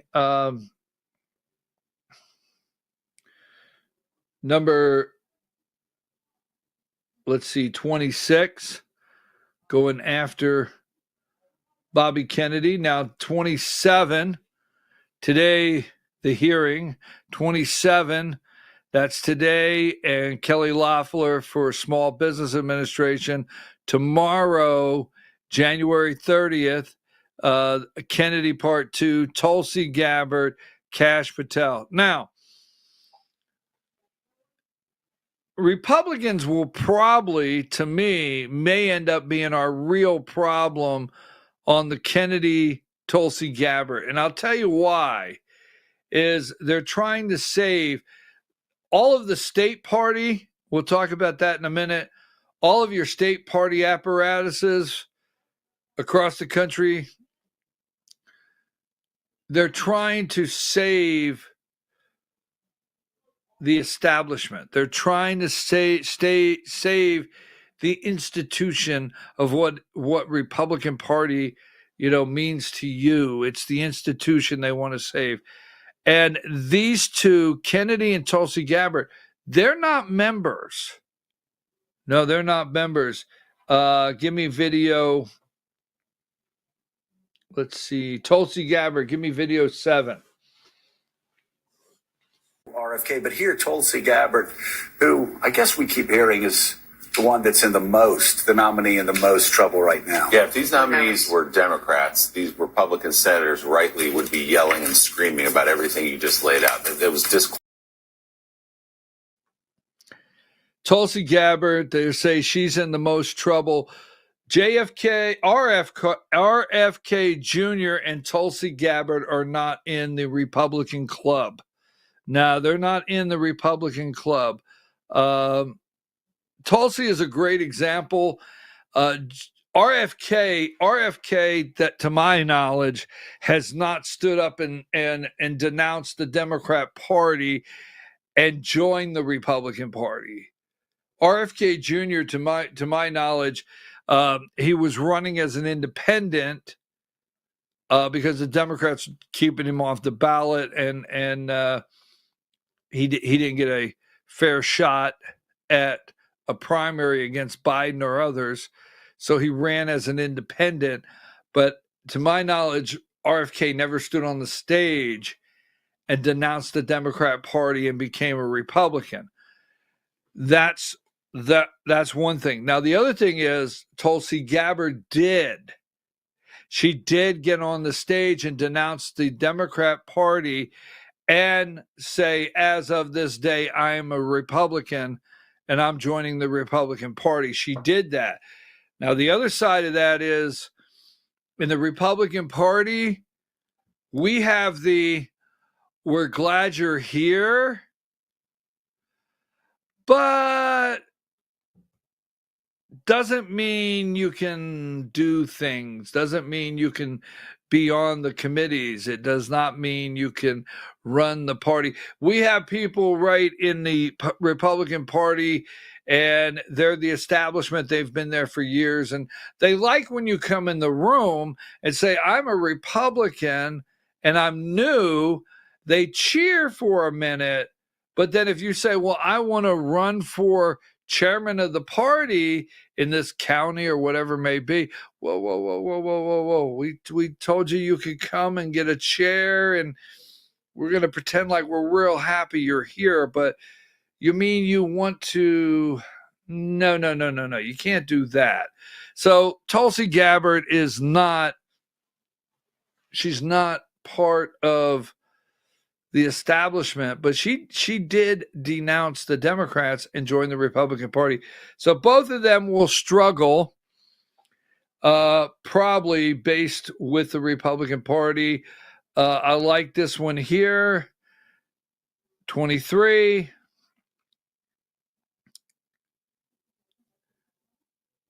The Defense Secretary orders review of General Milley's rank. And number 2, make sure I don't have anything else here on General Milley. I think that's it on General Milley. I thought I had another one. Let me see. There it is, 62. Give me 62. Security revoked. And Hegseth cutting Milley's security detail, eyes stripping him of a star. Yes. Just say. 70. It's not like you didn't know this was coming. And here you go, 70. Right there, Republican sabotage of 2 of Trump's bold cabinet picks subverts the will of those who voted for him. Now you and I like this because it was known by all. Once again, Trump did not shock you. I mean, Bobby Kennedy was always going to be in Trump's administration. Tulsi Gabbard was going to be in Trump's administration. Voters went to the polls knowing how close Trump, Bobby, and Tulsi, and knowing they were going to be in the administration. You did not get shocked after Trump was elected Trump did not shock you with these nominees at all. So, and it's the Republicans. Now, give me right here, Gary Peters. I'm just going to give you a brief. Had it here a minute ago. We'll go with this one here. Go ahead, set 24. Gary Peters is a senator, U.S. Senator from Michigan, and he is going to retire and leave that seat open. Gary Peters retiring from the Senate seat in Battleground, Michigan. Now, the reason Peters is retiring is because he does not want the battle that Elise Slotkin is going to put him in. Remember last week, I think it was, we did the story called 2 for 1, right? 2 for 1. Like Ossoff is running for re-election. John Ossoff, the senator, is running for re-election in Georgia. He had to vote for the Lincoln Riley Act. So did Raphael Warnock, the other senator. He had to do it. It's 2 for 1. It's happening all over. Well, Michigan is in that position. Gary Peters is up in 2026. He had to vote for the Lincoln Riley Act. He needed Elise Slotkin, the new senator, to go along with him. So what Gary Peters can't put up with is a split in Michigan of every time something comes up, he knows he has to vote a certain way for re-election, and Elise Slotkin says, I'm not doing it. I'm voting this way. He doesn't want that. He doesn't want that. So what he can do now is he can vote the way he wants until 26. She can vote the way she wants, but the new person running for Senate won't be caught up in that battle. That's why that's happening, period. He wouldn't leave if it wasn't for Elise Slotkin and her far left in Michigan policies. The Truth. I really liked this one yesterday. Caroline, The Truth, video 14 out of the press office. Speaking on behalf of the President of the United States. That is my job. And I will say it's very easy to speak truth from this podium when you have a president who is implementing policies that are wildly popular with the American people. And that's exactly what this administration is doing. It's correcting the lies and the wrongs of the past 4 years, many of the lies that have been told to your faces in this very briefing room. I will not do that. But since you brought up Truth Seek, I would like to point out, while I vow to provide the truth from this podium, we ask that all of you in this room hold yourselves to that same standard. We know for a fact there have been lies that have been pushed by many legacy media outlets in this country about this president, about his family, and we will not accept that. We will call you out when we feel that your reporting is wrong or there is misinformation about this White House. So, yes, I will hold myself to the truth, and I expect everyone in this room to do the same. And Caroline just said point blank, yeah, about 2 weeks ago, this little black muffin top head lesbian would come up here with a binder and just lie and lie again, and no, he's not going to pardon his son. Just lie. We know that. We know that lies that have been told from this podium, from this room, from the other administration, not going to happen anymore, and we're not going to tolerate it from you. Not going to do it. The truth will be the basis of this administration. I liked it. Now, here's another one. A new seat in the press office. This is freaking them out. Not just the cross she's wearing. No, that messed them up. But this is freaking them out, the legacy media, because they do not want to sit next to you. I've experienced this firsthand. I've been to a lot of events with legacy media that's better than me. Video 12. This White House believes strongly in the First Amendment, so it's why our team will work diligently to restore the press passes of the 440 journalists whose passes were wrongly revoked by the previous administration. We're also opening up this briefing room to new media voices who produce news-related content and whose outlet is not already represented by one of the seats in this room. We welcome independent journalists, podcasters, social media influencers, and content creators to apply for credentials to cover this White House. And you can apply now on our new website, whitehouse.gov/new media. Starting today, this seat in the front of the room, which is usually occupied by the press secretary's staff, will be called the new media seat. My team will review the applications and give credentials to new media applicants who meet our criteria and pass United States Secret Service requirements to enter the White House complex. So in light of these announcements, our first questions for today's briefing will go to these new media members whose outlets, despite being some of the most viewed news websites in the country, have not been given seats in this room.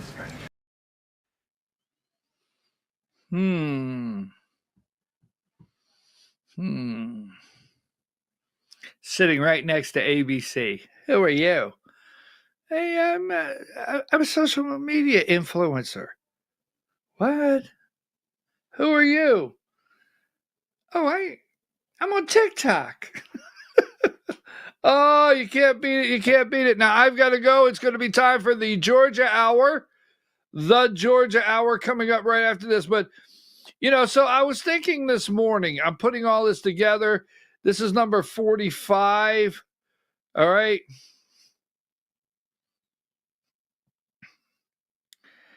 This is what the White House press room looked like yesterday. My hat's off to this young lady. She's 27 years old, a mother, and she went in that room yesterday right there. And she went for it. Great job, Caroline Levette. I think that's her name. 27 years old, went right after it. Congratulations to you. But I'm watching, the NGOs, and I'm watching him freeze money, and I'm watching him say, you got to go back to work. And it reminds me of the gravy train, right? The gravy train. It's disappearing. They've been chasing the gravy train, and it disappeared. And I don't know, you know me. I was thinking about this. I couldn't get this out of my head. Video 19.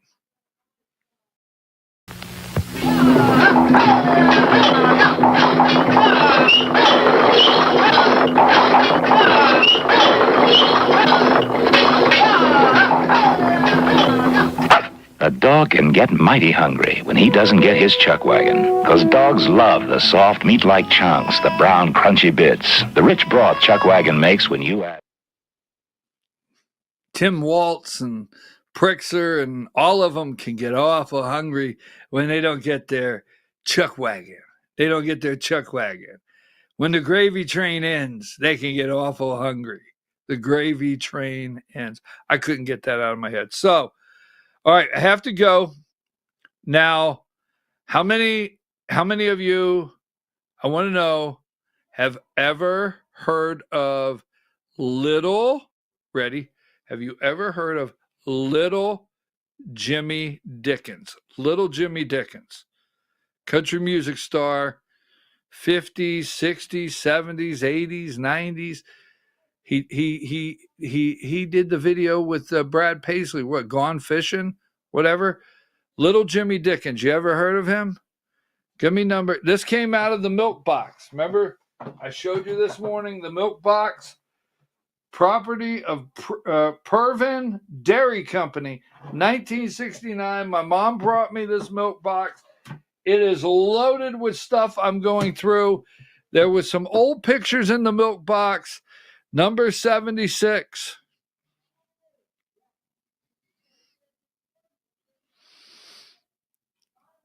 That would be your host, right? That'd be your host. I think I'm 14. I think I was 14. And that's Little Jimmy Dickens. I was with Little Jimmy Dickens when I was 14 years old. I was actually at his house. This is when I was at his house, 14 years old. Now, the next one. Now, my grandpa, grandpa, he had a produce company, okay? Had a produce company. And he hauled potatoes and had a market. He hauled apples, you name it. The best I could figure is these are 50-pound bags of potatoes. Now, I told you, I have worked since the day I was born, and I can prove it. Give me number 75. I don't know why I'm doing this. Why am I doing this? That's your host. I'm 1 month old. That's my grandfather's produce truck. That's his produce truck. To the left and right of me are 50-pound sacks of potatoes.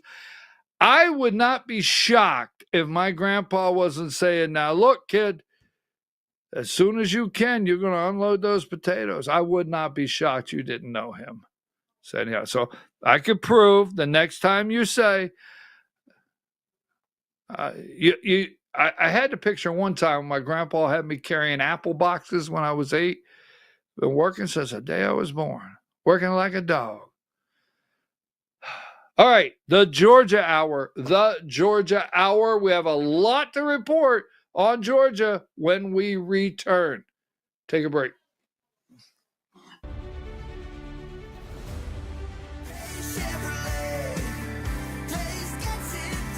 Kicking off the new year in a big way at Days Chevrolet Jasper with 2.9% financing on the all-new 2025 Chevy Equinox, plus $1,500 in Days discounts and no payments for 90 days. So keep that New Year's resolution and take on the all-new 2025 Equinox from Days Chevrolet Jasper. Days Chevrolet.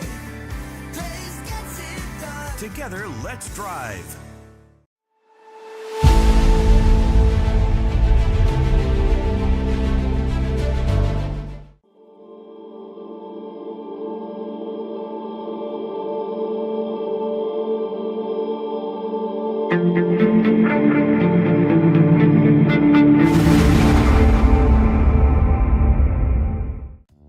Body Shop in Ellijay. Family owned and operated since 1978. The latest in cutting-edge digital technology and state-of-the-art equipment allow our iCard Gold Class certified technicians to restore your vehicle. Our second-to-none customer service will work directly with your insurance company. Major accident or minor fender bender, we take the dents out of accidents. Larry's Body Shop, North Georgia's #1 body shop. Visit us at collisiondecision.com.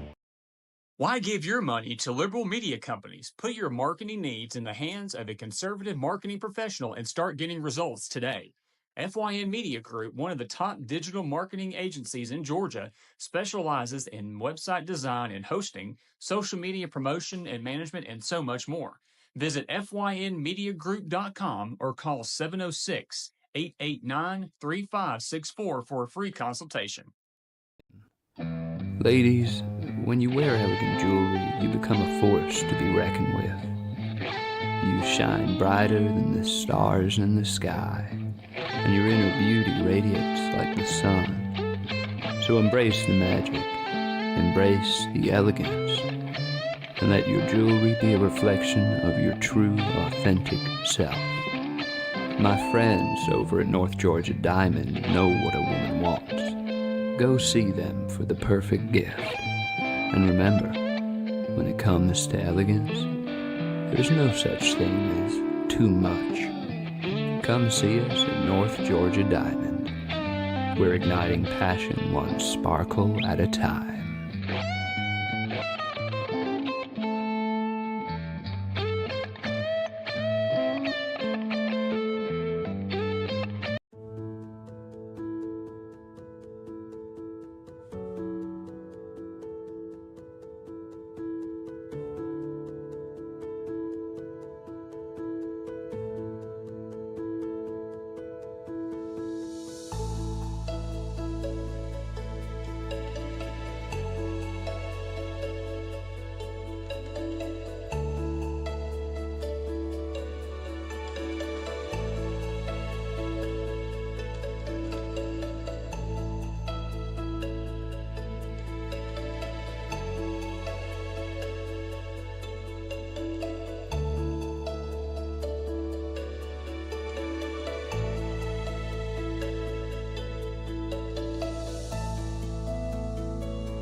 In 1981, Reed Nicholson began selling tires out of an old barn in Mineral Bluff. Little did he know that he had just laid the groundwork for the most trusted names in automotive services in the Blue Ridge area. In 1997, Nicholson Tire Center became what it is today, holding the same values of faith, family, and great customer service. 2 locations to serve you, and the Blue Ridge location is currently expanding to offer fast service and the largest U-Haul provider in Georgia. Nicholson Tire Center, Blue Ridge, and Mineral Bluff. This is a special report. Knowing how to invest your money is harder than ever before. Dealing with stock market volatility, record debt, and terrorist attacks requires new thinking. At U.S. Asset Management, we can help you see the world more clearly so that you can move beyond the chaos and invest with confidence. Call us, visit us online, or drop by our office. U.S. Asset Management, helping you make better decisions with your money.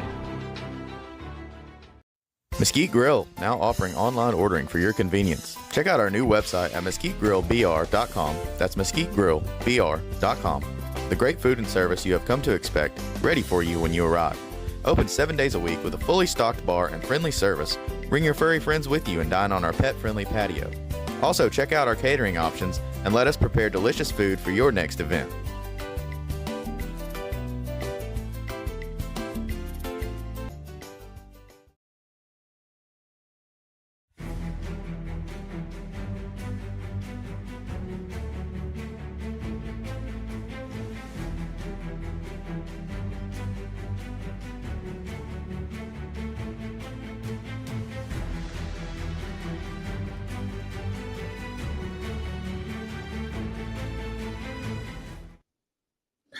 Good morning, folks. Welcome to the Georgia Hour with BKP on voiceofruralamerica.com.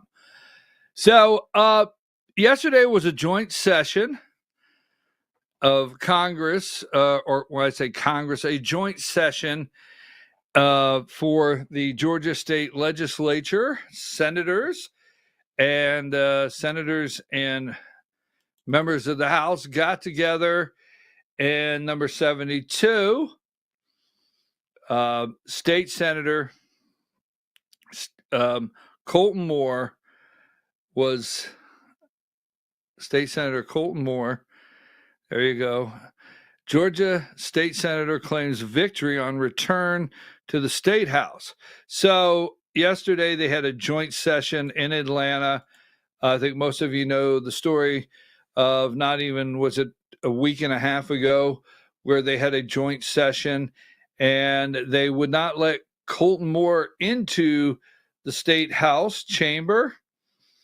And 12 days, it says 12 days after he was pushed to the ground for attempting to enter the Georgia House chamber, State Senator Colton Moore, a far right, they never write his name, never put it in print. No one. They always identify him, not a Republican, a far right Republican. From Trenton strolled in Tuesday without resistance to attend the State of the Judiciary speech. All right. The guy with the biggest stick doesn't get to bully and rule over everyone, Moore said. We are all sworn an oath to the Constitution, and that must be upheld. So yesterday, the State of the Judiciary, there was a speech to both chambers, the State Senate and the State House, which, again, Colton Moore is a Georgia State Senator, District 53, attempted to enter, and this time with no problem. So one would ask, why 12 days ago? Why did Burns hold his ground 12 days ago? Why did Burns back away and allow him in yesterday? So a lot of questions remain, but we again ask for the resignation of John Burns, the Georgia State House Speaker of the State House. So that happened yesterday. Now, moving right along, number 71, and this was the State of the Judiciary. That's what they do.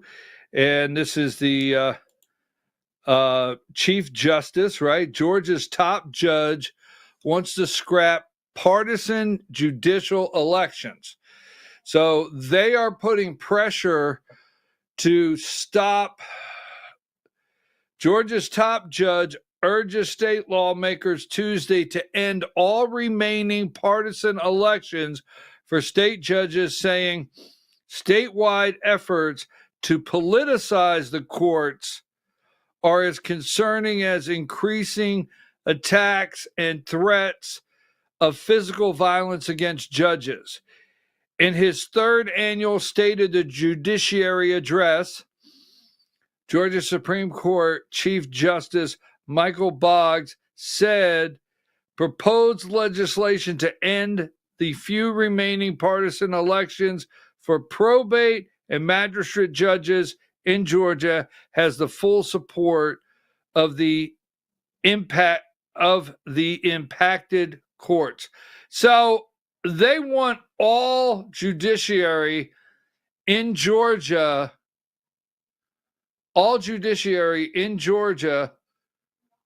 to be nonpartisan. Okay? I don't mean okay. I mean okay. There are several now. Superior Court judges are no longer partisan. They used to be. Superior Court judges used to be. Supreme Court judges, other judges, they used to be partisan, but no longer.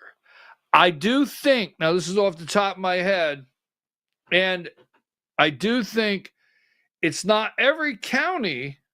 Okay, I'm not 100%, but I'm pretty sure it's not every county in the state. But your probate judges and your magistrate judges are partisan.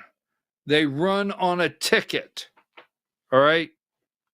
So let me say this.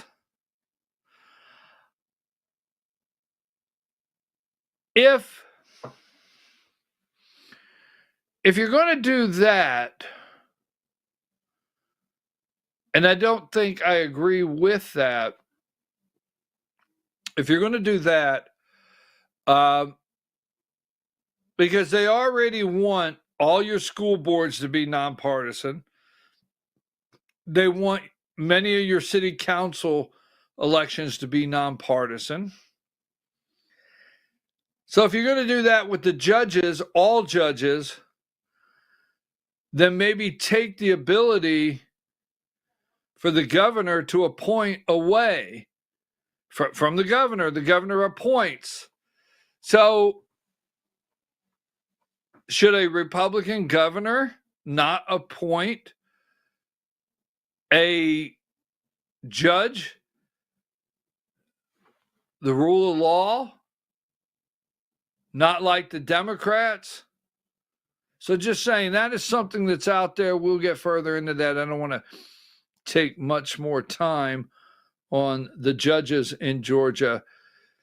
But let me say this before I move along.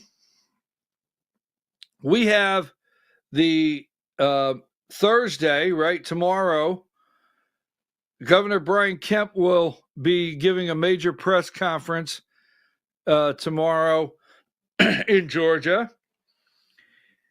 He's limiting the awards, and he gets $1 million boost. A group for judicial fairness or something. I forget the name of it. I didn't pull it up, but a group gave $1 million to boost a campaign to help get this across the finish line. Brian Kemp aims to limit large jury awards. So tort reform is a major piece of legislation he wants to get passed. I recommend, because what you're going to have attorneys, judges, insurance companies, everybody's going to come out of the woodwork. So we need to read this piece of legislation thoroughly, start paying attention to this. But he's going to give a major press conference on this tomorrow concerning tort reform. Now, yesterday we reported the 9th district, the 9th congressional district, number 40, the 9th congressional district, Congressman Andrew Clyde, the mayor of Gainesville, is going to mount a primary challenge against Andrew Clyde. Now, I'm going to try to talk to him. Today is Wednesday. I don't know if I can get with him before the week is out, but I'd like to get him on the show and find out, from him a little more detail of why he's going to primary Congressman Andrew Clyde in the 9th District of Georgia. He's from over in Hall County, and he's the mayor of Gainesville. Now, here is something of interest. So today, as I told you earlier, give me number 64, President Donald Trump is going to be signing the Laken-Riley Act. All right, from here in Georgia, this is a major piece of legislation, the Laken-Riley Act, and we're excited about that in Georgia. Not the fact that this young lady, I hate that it's named after her. I have to say that, I guess, when I think about it. I don't know. It's troublesome. It's named after her. Every time you think of why this act is in place, of this beautiful young lady is murdered jogging over at UGA out there in Athens, Clark County, one of the sanctuary cities in Georgia. But joining today the President of the United States for this signing, number 74, will be it's the 8th day of the Georgia legislative session. Georgia's legislative session.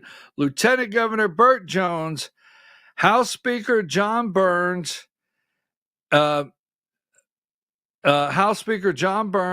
State Senator Brandon Beach of Alpharetta are among those traveling to Washington today to witness President Donald Trump signing the Laken-Riley Act. Not Governor Brian Kemp? Really? Not Governor Brian Kemp? Will Brian be there? I'm for sure Brian and Marty could put themselves aside for a day for Laken-Riley. But Brandon Beach, State Senator Brandon Beach, Speaker of the House John Burns, and Lieutenant Governor Burt Jones will be there. Now, here's where things get a little interesting.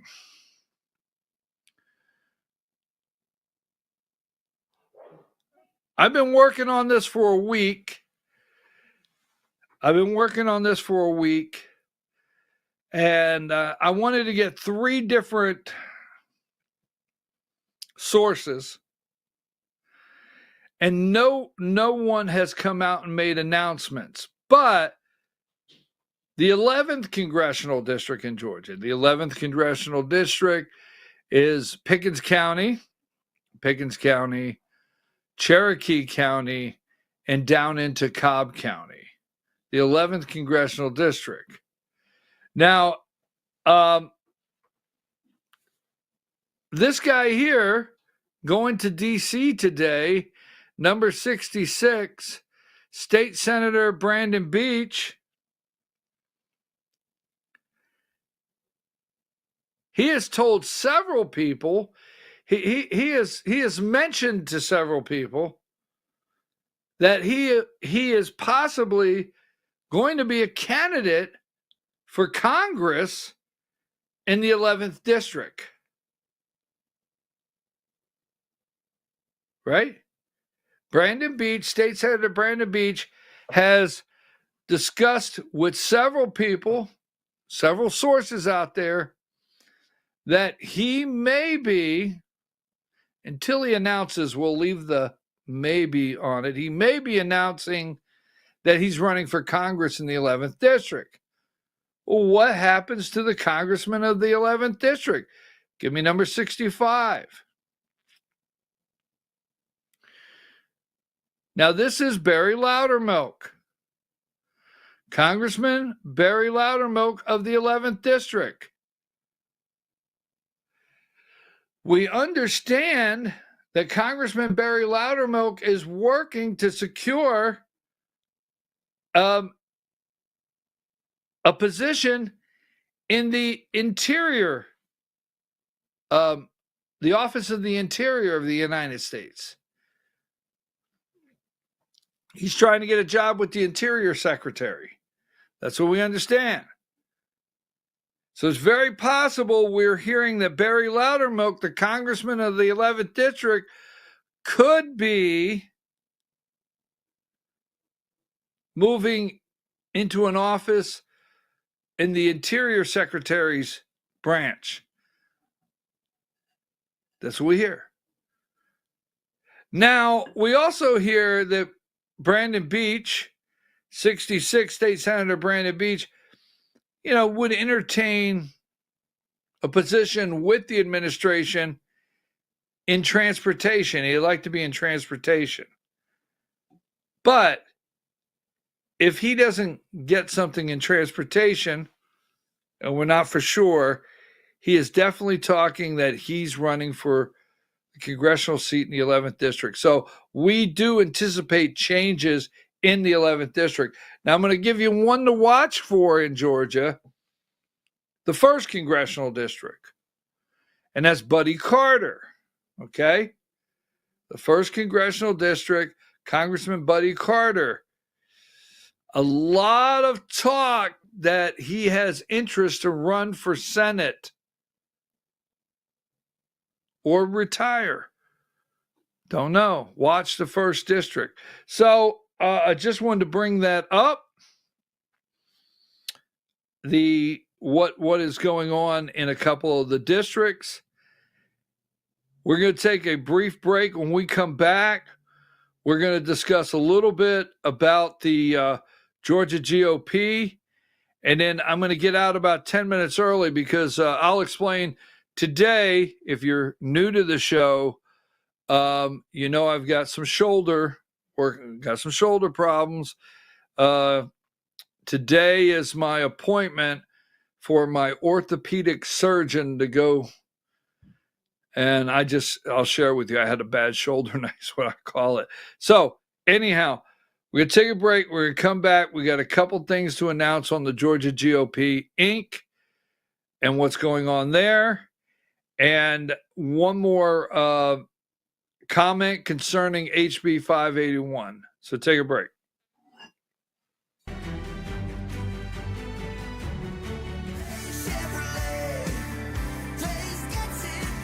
Kicking off the new year in a big way at Days Chevrolet Jasper with 2.9% financing on the all-new 2025 Chevy Equinox, plus $1,500 in days discounts and no payments for 90 days. So keep that New Year's resolution and take on the all-new 2025 Equinox from Days Chevrolet Jasper. Days Chevrolet.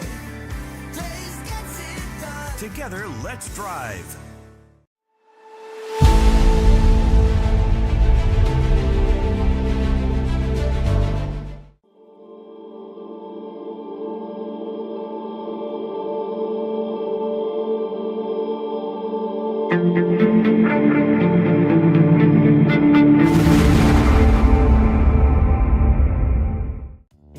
Body Shop in Ellijay. Family owned and operated since 1978. The latest in cutting-edge digital technology and state-of-the-art equipment allow our iCard Gold Class certified technicians to restore your vehicle. Our second-to-none customer service will work directly with your insurance company. Major accident or minor fender bender. We take the dents out of accidents. Larry's Body Shop, North Georgia's #1 body shop. Visit us at collisiondecision.com.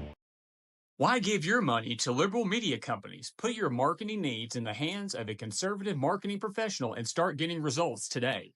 FYN Media Group, one of the top digital marketing agencies in Georgia, specializes in website design and hosting, social media promotion and management, and so much more.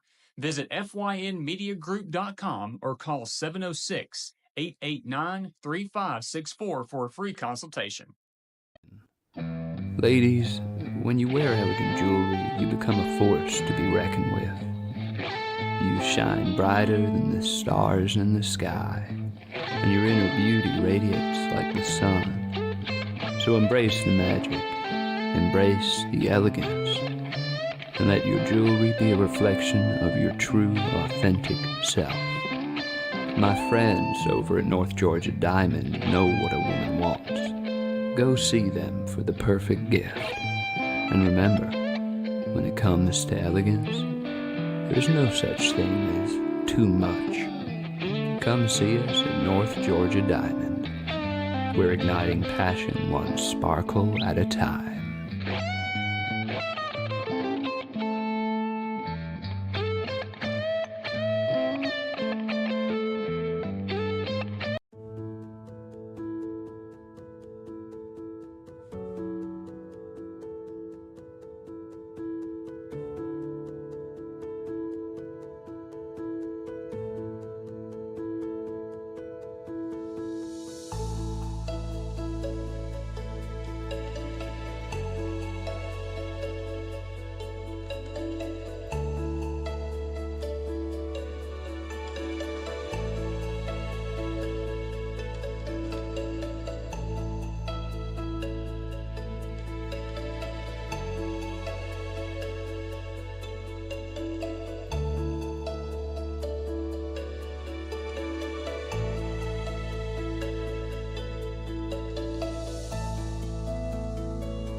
In 1981, Reed Nicholson began selling tires out of an old barn in Mineral Bluff. Little did he know that he had just laid the groundwork for the most trusted names in automotive services in the Blue Ridge area. In 1997, Nicholson Tire Center became what it is today, holding the same values of faith, family, and great customer service. 2 locations to serve you, and the Blue Ridge location is currently expanding to offer fast service and the largest U-Haul provider in Georgia. Nicholson Tire Center, Blue Ridge, and Mineral Bluff. This is a special report. Knowing how to invest your money is harder than ever before. Dealing with stock market volatility, record debt, and terrorist attacks requires new thinking. At U.S. Asset Management, we can help you see the world more clearly so that you can move beyond the chaos and invest with confidence. Call us, visit us online, or drop by our office. U.S. Asset Management, helping you make better decisions with your money. Mesquite Grill, now offering online ordering for your convenience. Check out our new website at mesquitegrillbr.com. That's mesquitegrillbr.com.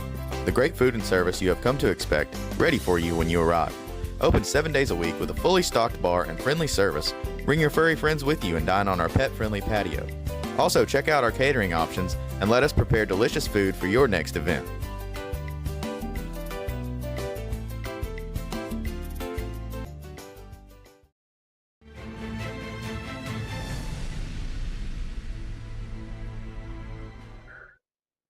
Welcome back to the Georgia Hour with BKP on voiceofruralamerica.com. As we're on the air right now, RFK Jr., his confirmation hearing for HHS Secretary is taking place.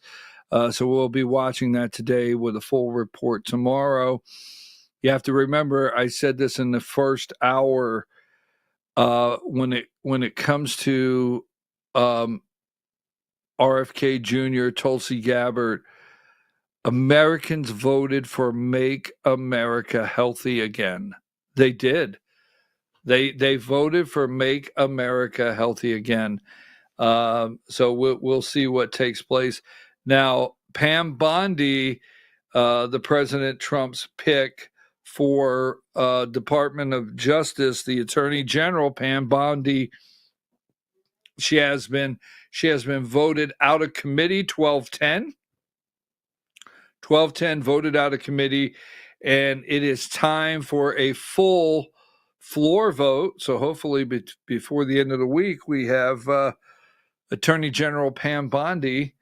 And so hopefully before the end of the week, but she has been voted out of committee 12-10. So that is major positive there. All right. So before we move on, yesterday, and I'm not going to take a lot of time on this. We've done it for several days. We highlighted where's the letter? I could have sworn I brought it over. Here it is, number 36, Diane. So we have talked in great detail, and this is more or less a thank you. We have talked in great detail about HB 581 capping property tax appraisals in Georgia at the rate of inflation, capping with the rate of inflation. We have done, now if you're still confused by this and you still want to find out information, you want to call your Board of Education members, you want to call your county commissioners, you want to call city council members that are opting out, all right? Opting out of this 581, which was voted in with overwhelming support. If you go to our Rumble channel, so just so you can get some background, if you go to the Rumble channel, Voice of Rural America, just scroll through our videos, all right? They're not hard to find. Just scroll there. Keep going through the videos. You will find two. We did 2 segments on HB 581 with State Senator Steve Gooch. We did 2 full segments, about 40 minutes each one. The first one, we laid out HB 581 in full detail. The second one, I put together a lot of your questions that you had out there that you sent me. I put together questions that came up at a town hall meeting, a 2-hour town hall meeting that I attended. That's in the second segment with State Senator Steve Gooch. So that is on Voice of Rural America Rumble channel. Go through there. Now, yesterday, we put this letter up that came from State Senator Colton Moore from District 53. And in this short 5-paragraph letter, State Senator Colton Moore from the 53rd District, he piece by piece validated our segments and what we have been talking about. So we added this piece in yesterday. So if you want a full breakdown of this letter from Colton Moore, a full breakdown, go to yesterday, the Georgia Hour, and we have a full breakdown. And last but not least, thank you. Thank you so much. I appreciate you. And what I'm about to say is yesterday, patriots from all across the state of Georgia and from some other states, but majority across the state of Georgia, went to the Georgia State Capitol to support Senator Colton Moore in the joint session and him going in, not being arrested yesterday. But there was a support Colton Moore rally yesterday at the Capitol, and State Senator Steve Gooch was there, and many of you went up to State Senator Steve Gooch and said, thank you for doing those segments with BKP on HB 581.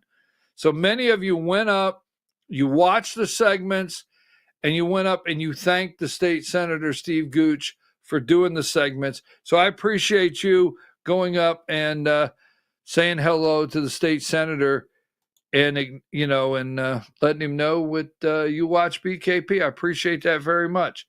Always let me know if there's something out there we got to discuss. All right. Georgia GOP Inc. Before we do that, don't forget yesterday, number 38. And this one is something we're going to be revisiting. I have questioned out there, who else is going to be on the ballot for governor? Now, we're hearing lieutenant governor. We'll get into that. So what I'd like to know from you today is, what are you hearing out there? What keep your ear to the ground. What are you hearing? Who's talking about what? So we know right now for governor, we're going to have Lieutenant Governor Burt Jones running, and we're also going to have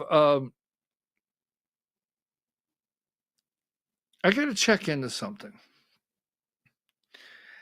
I get a phone call yesterday. Now, stay with me. I get a phone call yesterday. And this person said to me, see, Lieutenant Governor Burt Jones used to be State Senator Burt Jones. And this person said the first time Lieutenant Governor Burt Jones ran for state senate, do you know the story? And I said, no. Well, I know you don't like this, but I got to validate the story. It's quite interesting. So going on, I don't dislike the lieutenant governor, but Lieutenant Governor Burt Jones running against the guy in the blue tie and missing some hair, Attorney General Chris Carr. If you know out there and you hear someone may be interested in running for governor, if you hear someone's interested in running for U.S. Senate, Lieutenant Governor, Attorney General, Secretary of State, the list goes on. Let me know. I'd be interested. Okay? Insurance Commissioner, what if John King runs for Senate? So with all the discussion on transgender, I want to remind you before I wrap up with the Georgia GOP Inc. Transgender bill highlights tensions in Georgia. Now, the Attorney General in Georgia settled a lawsuit to the favor of the transgender community. Now, what Trump did is federal funds. But right now, we're trying to get a law passed that would restrict state funds from ever being used. So I brought this to you yesterday. I want to do it one more time, number 39. Georgia Senate Republicans are opening a new front in their battle over transgender rights. And this time, they're targeting a legal settlement that allows Georgia employees to get transgender-related health care through the state health benefit plan. All right? And that happened with Attorney General Chris Carr, and a settlement he made now allows for transgender health care through state benefit plan for Georgia employees. So this is going to get pretty interesting before it's over, and we'll discuss that a little more. So yesterday, we have 14 congressional districts, and what I want to know from you, and I started getting some great response. Give me number 30. So in the state of Georgia, we have our Georgia Republican Party conventions coming up. And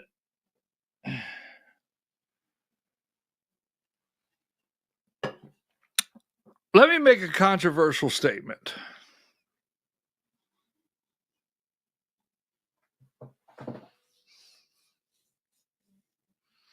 Okay, so I'm not a real big fan of Brian Kemp or Marty Kemp. Just thought you might want to know. I'm not a fan. Now, while I have this on the screen, I want to ask some questions.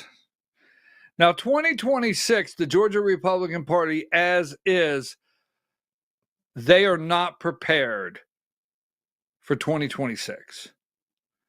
The current chairman, if he chooses to run again, Josh McCoon, does not have the organizational skills necessary to handle a statewide races.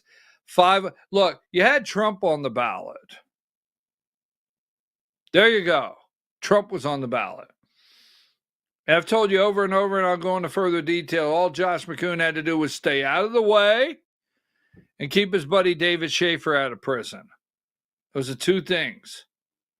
Now, the AJC wrote this glowing article about Josh McCoon, the chairman, current chairman, right after the election, and highlighting what a great job he did steering the GOP in a certain way in 2024.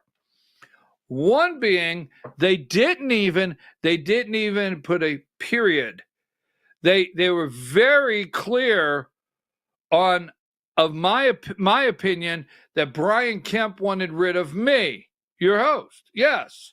Because in the sentence, and I can get it for you, it said Josh McCoon navigated, and not quoting because I don't have the sentence, but did an amazing job reunifying Brian Kemp with the party and getting rid of a rogue vice chair. All one sentence. And if you're confused, I'm the rogue vice chair he got rid of. And I've always said it was about 2026. When they removed me, it was about 2026. It was never about 2024. It was about 2026. I could not be in there. So AJC wrote it just like it is. Brian Kemp reunified with the party, got rid of the guy that could be in the way.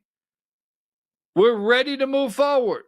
Now, so that being said, the last two major state conventions, we have an off-year convention, which on the off-year convention, nothing major happens. But on the convention where we elect all of our elect all of our state officers, chairman on down, Brian Kemp has not attended the last two conventions. Brian Kemp does not come to our conventions. He was booed off the stage. Was it 2020 or 2021? Whatever that. He was booed off the stage with Marty and the girls, and he never came back. Brian Kemp does not come back, has not come back, has not attended a Georgia GOP convention. So my question to you is, in this next convention cycle, are you going to welcome him right back in? Just saying. Now, that being said, this is where I'm going to say something controversial.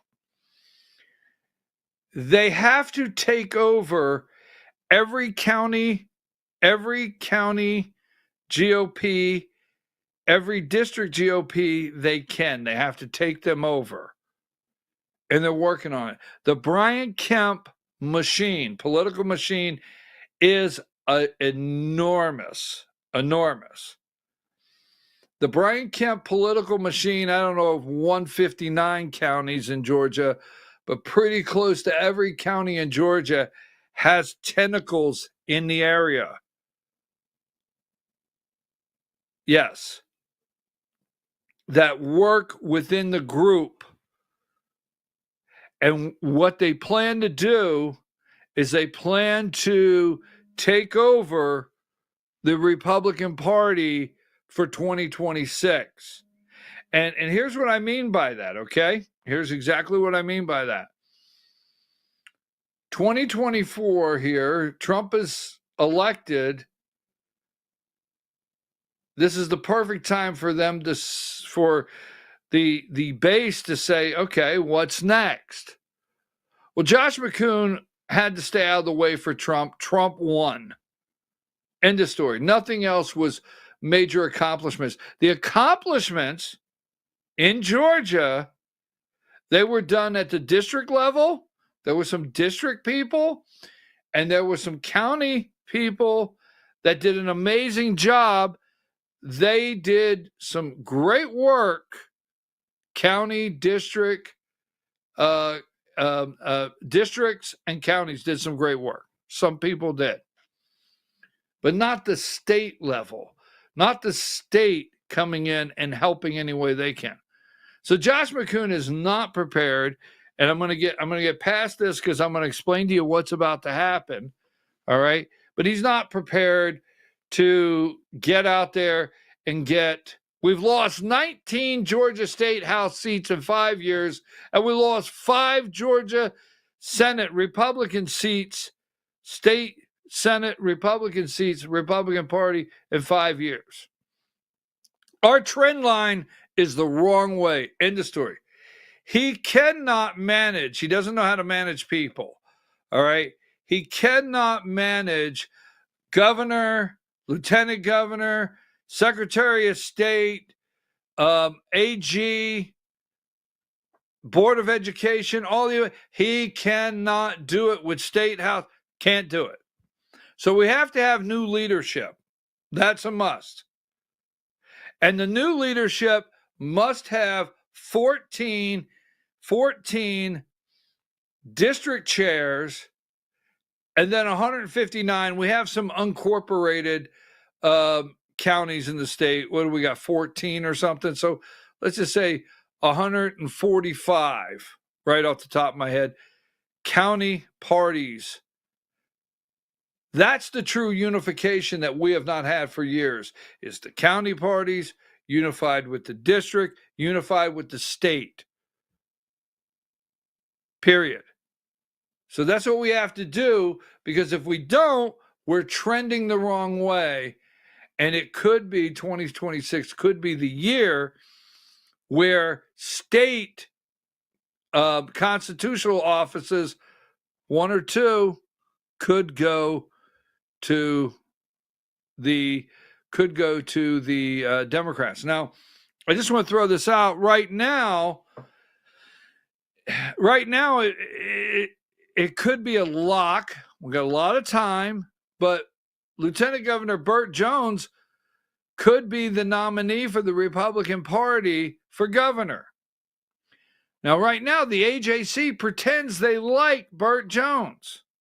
But the very second he becomes the nominee, if Keisha Lance Bottom, the former mayor of Atlanta, decides to run for governor, they will immediately drop Burt Jones just like that, and they will run with the Democrats. You see, the liberal left media, they know what I'm talking about, and they know the timing is now to really take down Republicans. And if you think the AJC and these other publications are not preparing to help take you down, all right, so here's what's happening. I talked to several GOP county chairs. Several are resigning. I call someone. I say, who's going to be your county chair? Oh, so and so is going to be. I said, you really think so? Yes. How do you know? Well, that's the only one that's set forward, and we're our attendance is down to about 8 every month or whatever.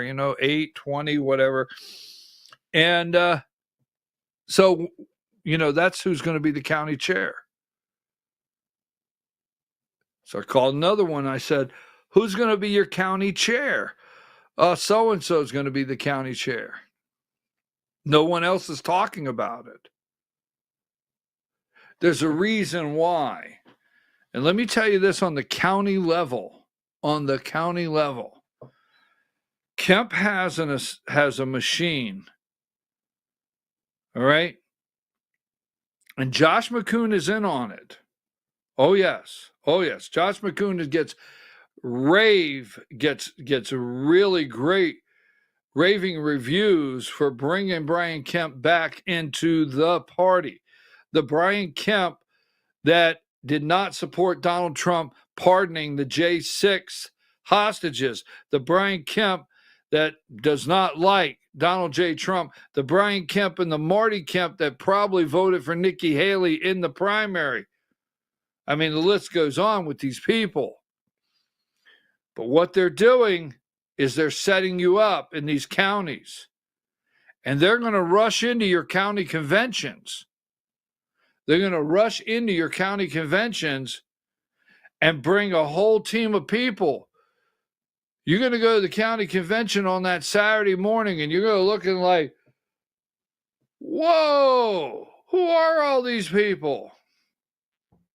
That's right.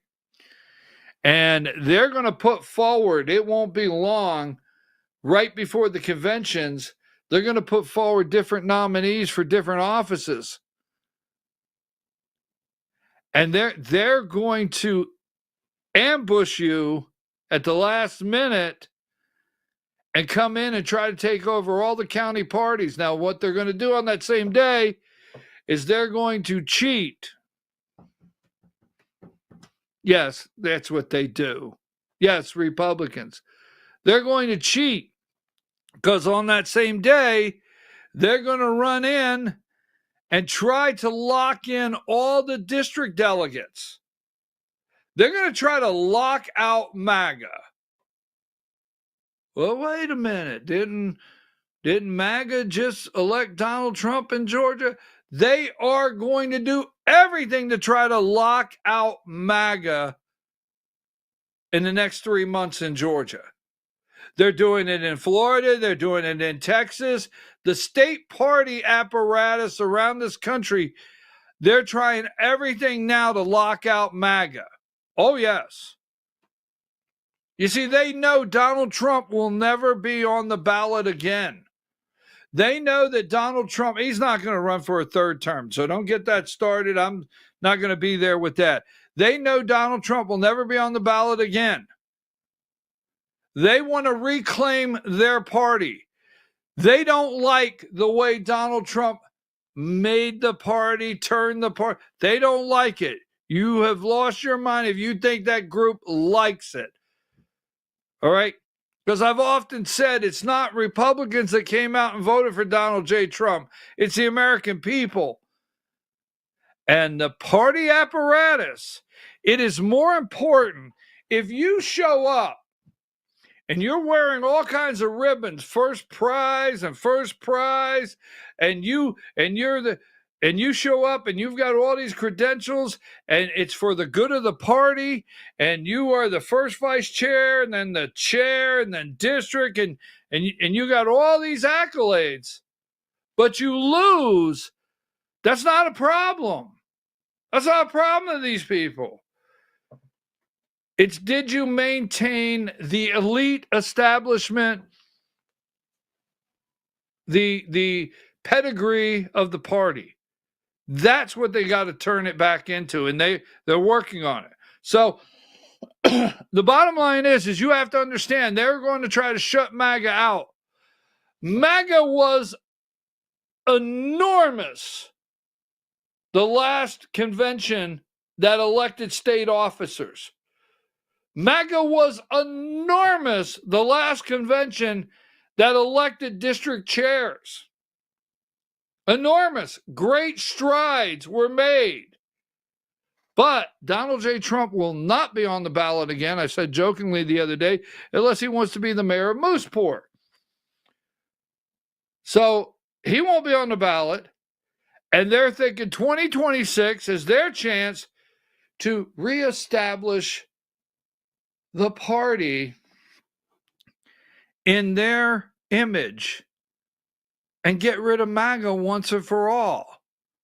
Oh, yeah. Well, MAGA won. So here's the bottom line. They're going to try to take over your counties. They're going to try at that time when they take over your counties, and they're working on it. They're very quiet. They're doing it. They're going to then try to take over your districts and get the delegates to go to the district and outnumber any MAGA candidates. And then they're going to set up their state delegates to go down to the state and overpower any MAGA candidates that stand on the stage for a statewide office. And it's in play. You better get all your MAGA friends together. You better get everybody at those conventions. You better get candidates in place. I mean, you better get to work now, or you're going to say, oh, our party, they went establishment. And then they sent 14 delegates, establishment delegates, to the district. Now, I know the 9th district very well, and I'm going to give you one example, and then I got to get out for the day. All right? This guy right here, number 32. All right? His name is Stephen Aaron. I think he's an Eagle Scout. I really do. I think he's an Eagle Scout. All right? He has more pins if he shows up to the convention and you said, where are all of your awards? Oh, he's got more pins. He's got more badges. He was this chairman. He's got a whole list in his resume. All right? His resume is this long, and he is the poster child of establishment rhinos in the state of Georgia. He is running for chairman of the 9th district. We cannot allow the 9th district to go rhino/establishment. He's running. He's got all these credentials. All right? Now, yesterday, a gentleman, take that down, Diane. Didn't we already agree we can only have a limited amount of time with that up there? Yesterday, a gentleman from Banks County, the current chairman of Banks County GOP, Brian Parker, I understand, announced he is running for 9th District Chair at what we call the Golden Corral meeting, MAGA.org, I think it is. They have a meeting at Golden Corral every Tuesday at noon. They fill the room. They put about 60 chairs in there every week. They have a meeting over there. I've been there several times. I appreciate them. I love them very much. They're great people. They had a meeting, and he announced he's running for chair of the 9th district. We also know that this past week, I think it was late last week, I hope I don't get my days too far mixed up, that David Cross, the second vice chair of the Georgia Republican Party, announced he's running for chair of the Georgia Republican Party. So, hey, we need your help here, okay? If you're reading legislation, if you got your ear to the floor and you're hearing something, if something's happening, get in touch with me. I need your help on the Georgia Hour, because we will expose on a daily basis, and we will not let the establishment take over. We will not let the establishment take over the Georgia Republican Party and claw back away from MAGA. This is our chance. This is our chance to turn Georgia. You know, they keep saying it. This is our chance to turn Georgia truly red with conservatives and not establishment left rhino, whatever. The ruling class of the Republican Party. All right, folks, look. I'll be back tomorrow morning, 8 a.m. I told you this. My mom is here. I'm happy to have my mom, my sister visiting. Now, I just want to say this because I know this group, you guys send me prayers. You do all the time. You send me prayers. You send me cards. I get cards in the mailbox, and I appreciate it. All right. But I can't put my jackets on by myself. I can't even put shirts on. Right in my shoulders. It's been months. I didn't sleep last night. I probably have about 3 hours. I didn't sleep last night. And it took a while. I went to the doctor, course of steroids. And I finally today is my appointment with an orthopedic surgeon. I've been there before with my shoulder last year, but they're both of them. And I had a bad night. So at 1:30 today, I'm going to the orthopedic surgeon. I don't know what he'll do today, if anything, but I'll find out. So just want to share that with you because you guys mean so much to me. And you're always asking, you're sending messages, how am I doing? Well, outside of that, I feel great. I feel fine. I mean, hey, it's not 5 degrees. The power bill may not be $600 this month. It's not snowing 12 inches. It's 50 degrees right now. It's cheap cigar weather. Don't try that at home, kids. And I'll be back tomorrow morning at 8 a.m. God bless you, and we're out.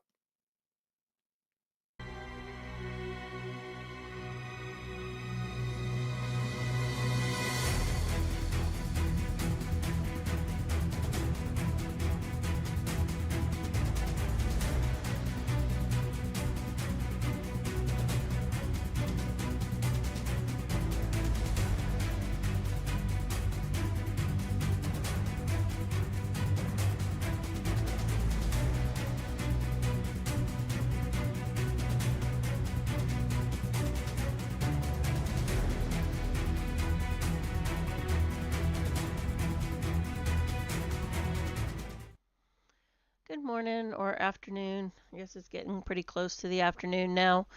So I wanted to go ahead and start out and show you how to get to our Rumble page in case you are confused and don't know how to search, because I do get a lot of emails of how to get to certain videos or where can I find it. So here is Rumble. You go to rumble.com and then you go up to the search bar. Gotta go to the right computer. Go to the search bar, and all you have to do is search Vora, V-O-R-A. You don't have to put in Voice of Rural America. I mean, you could if you don't remember Vora, but all you have to do is put in Vora. If I can get my computer to work. And see, we're right here. You see our logo. So you click on that. And this has got our listing of all our segments. So you can go and look at segments. Even my playlists are on here. If you want to share any of them, you can share any of them. You just go to these the buttons on the side. So you have the live streams are there. You've got the segments, and you just go down to the buttons. You click that, and you're able to share. And you can share wherever you would like. Now, if you want to search, let me find where the search button is. Let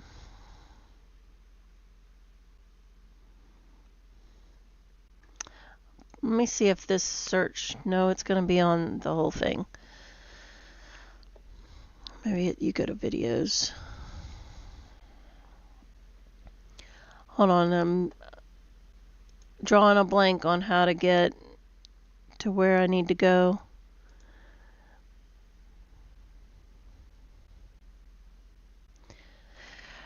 I'm pretty sure you can go up here and, like he was saying, search for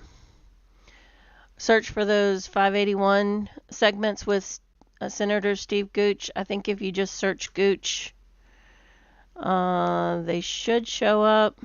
Oh, they don't. Okay, so I gotta find the easy way to search for those videos. I know on the app it's really easy. I don't know why the website's different. Let's see, Vora. And then Gooch. Nope, that's not going to work either.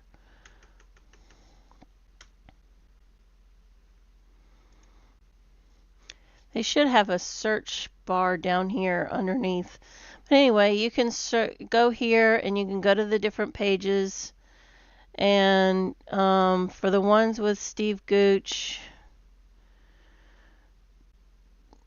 you'll see where Brian and Steve are side by side. Like here's one, and then I think the other one is prior to this, so it's gonna be here.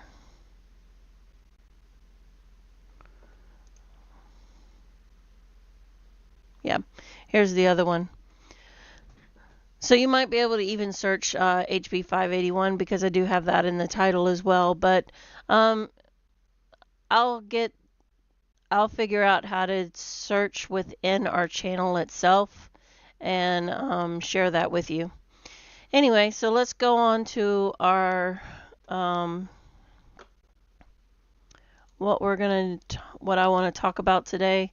So we know RFK is doing his confirmation hearing now, but so apparently Lindsey Graham is reporting a no for RFK and Tulsi Gabbard, and also Mitch McConnell is also a no. So with Lisa Murkowski and Susan Collins, that's the 4, and so we have to put pressure. There is the phone number for Lindsey Graham. So we need to put pressure on these senators that want to vote no and stop these two candidates or these two nominees for our Trump's cabinet. So I know we see a lot of videos about RFK, but we may not know how qualified he is, right? So I found this video. It's from the Maha Alliance, and they've made a comprehensive account of his journey and his vision to help heal America. So let's take a listen to this video. It is a long video, so when it's over, I'm going to go ahead and sign out. I won't come back on. I hope you enjoy it. I know I will. So we'll see you tomorrow morning at 8 a.m. Enjoy the video.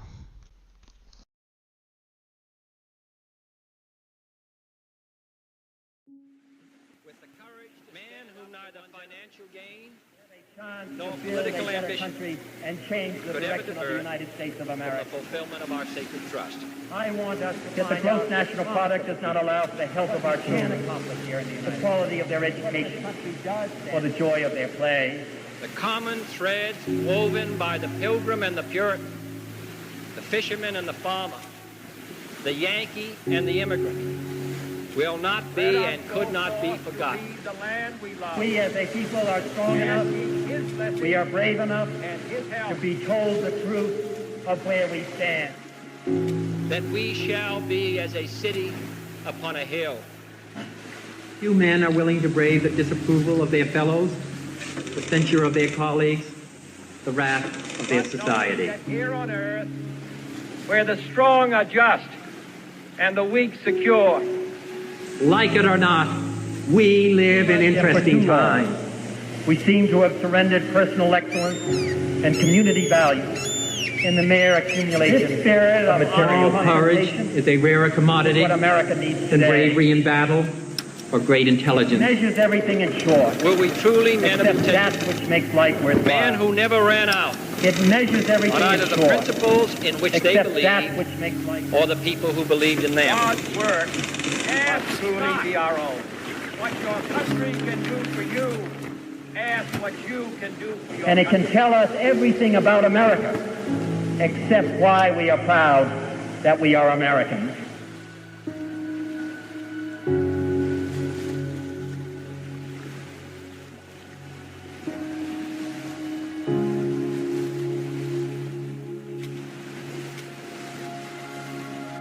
We must recognize the full human equality of all of our people before God, before the law, and in the councils of government. We must do this not because it is economically advantageous, although it is, not because the laws of God command it, although they do, not because people in other lands wish it so, We must do it for the single and fundamental reason that it is the right thing to do.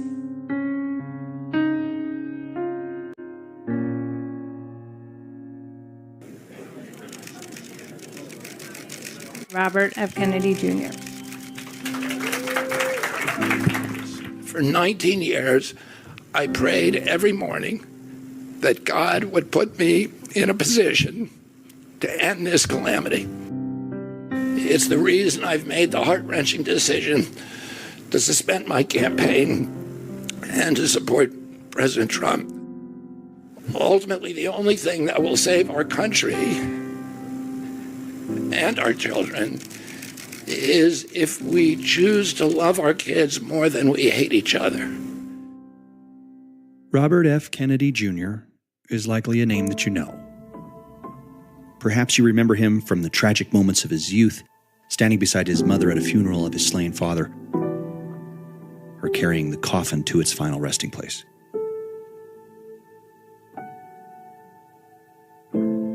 Perhaps it was from his work as an environmental attorney cleaning up the Hudson River, or a host of other landscapes in America.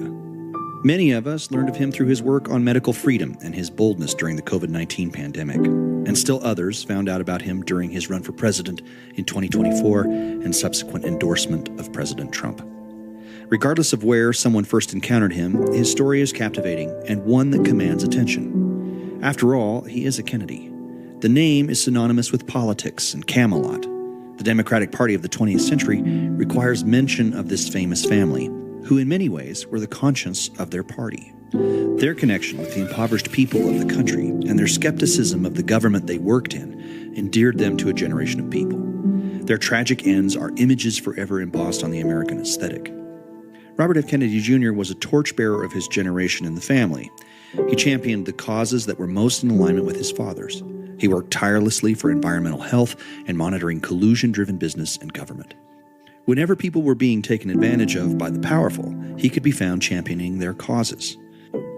He was considered for the Senate in New York, a cabinet position in the Obama administration with the EPA, and has had major influence on the legal landscape of corporate America. He's won cases against Monsanto and General Electric. He's advocated for an honest capitalist system and a watchdog government that builds up trust amongst the people. RFK Jr. has lived a consequential life that has impacted thousands of people throughout the United States.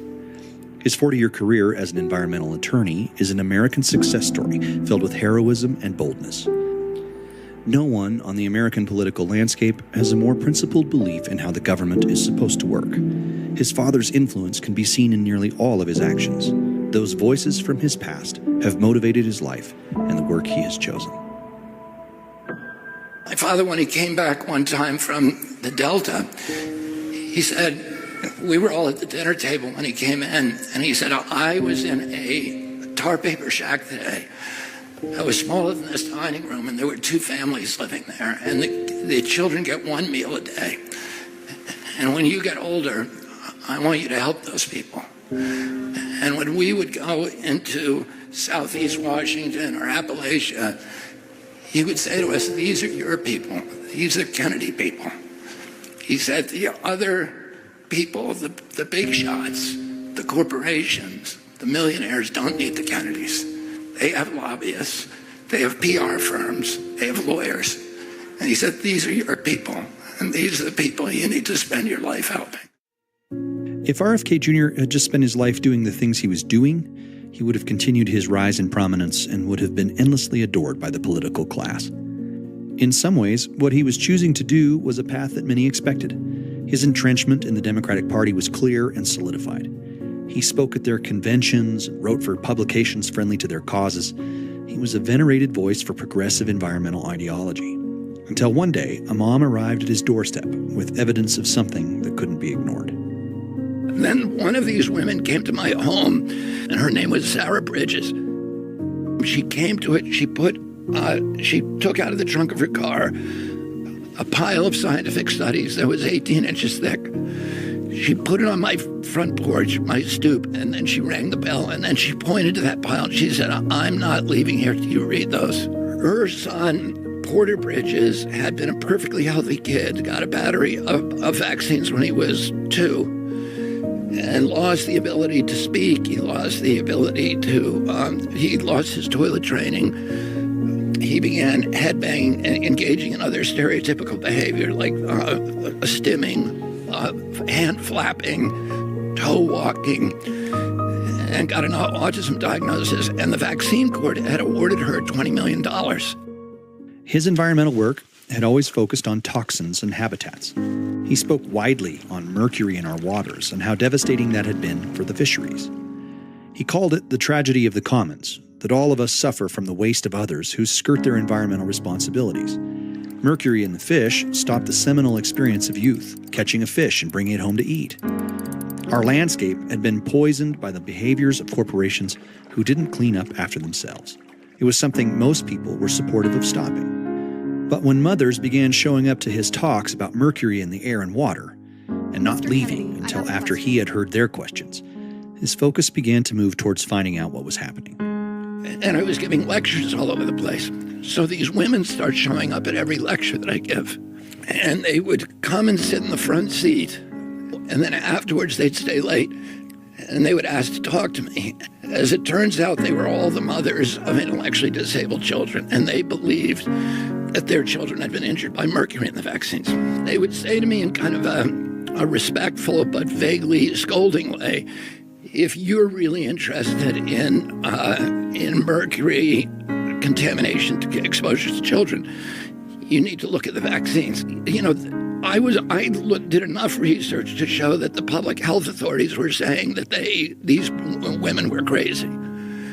But they didn't look crazy to me, and they were rational. They weren't excitable, and they had done their research, and I was like, I should be listening to these people. Even if they're wrong, somebody needs to listen to them. I'd worked on the Hudson River with commercial fishermen, and I'd seen so many times when the scientists were wrong and the commercial fishermen were right about what was happening in the Hudson River. A little bit of skepticism about government scientists, that they're not always right, that sometimes you have to listen to people, and that human experience is valid. If a woman tells you something about her child you should listen. Basic questions about allergies and the rampant expansion of once rare diseases were unignorable to Mr. Kennedy. He started to read and write on the topic, questioning why drug manufacturers were immune from liability around vaccines. He felt that the crossover between our environment and our kids was not a bridge too far to explore, especially since the toxins that were causing the issues in our fish were now included in the medicines we were giving our children. In a rational society that was most protective of its most vulnerable, it would be a heroic endeavor. But what Mr. Kennedy soon found out was that our society has little interest in protecting the vulnerable. The money and the cycle of power that comes from this cushy revolving door of corporations and government is too taboo to ask questions about. So the system had to destroy his credibility. The more he asked questions, the more he was isolated. In American politics, those who ask questions about subjects too close to the truth always pay a penalty. The apparatus of government is motivated by its self-interest. They must protect their existence above all else, even if that means tearing down a legacy name or silencing the questions that might allow the public to understand what is happening to them. It is all within the bounds of what is allowed. Mr. Kennedy was a sacrifice they were willing to make. The stakes were too high to allow for any deviation from the narrative. They had to invent a new word called malinformation to censor people like me. Malinformation is information that is true, but is inconvenient to the government, that they don't want people to hear. So now I'm subject to this new form of censorship, which is called targeted propaganda, where people apply pejoratives like anti-vax. I've never been anti-vaccine, but everybody in this room probably believes that I have been, because that's the prevailing narrative. Anti-Semitism, racism. These are the most appalling, disgusting pejoratives, and they're applied to me to silence me. Washington is built on the spin. Their tactics are well understood by anyone who plays on the field.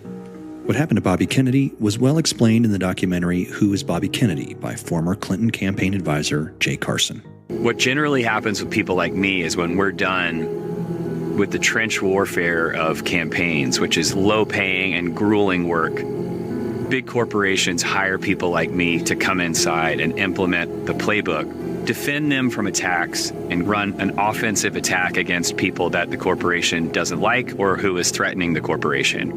And here's the way the playbook works. First, they attack you broadly and they question your facts.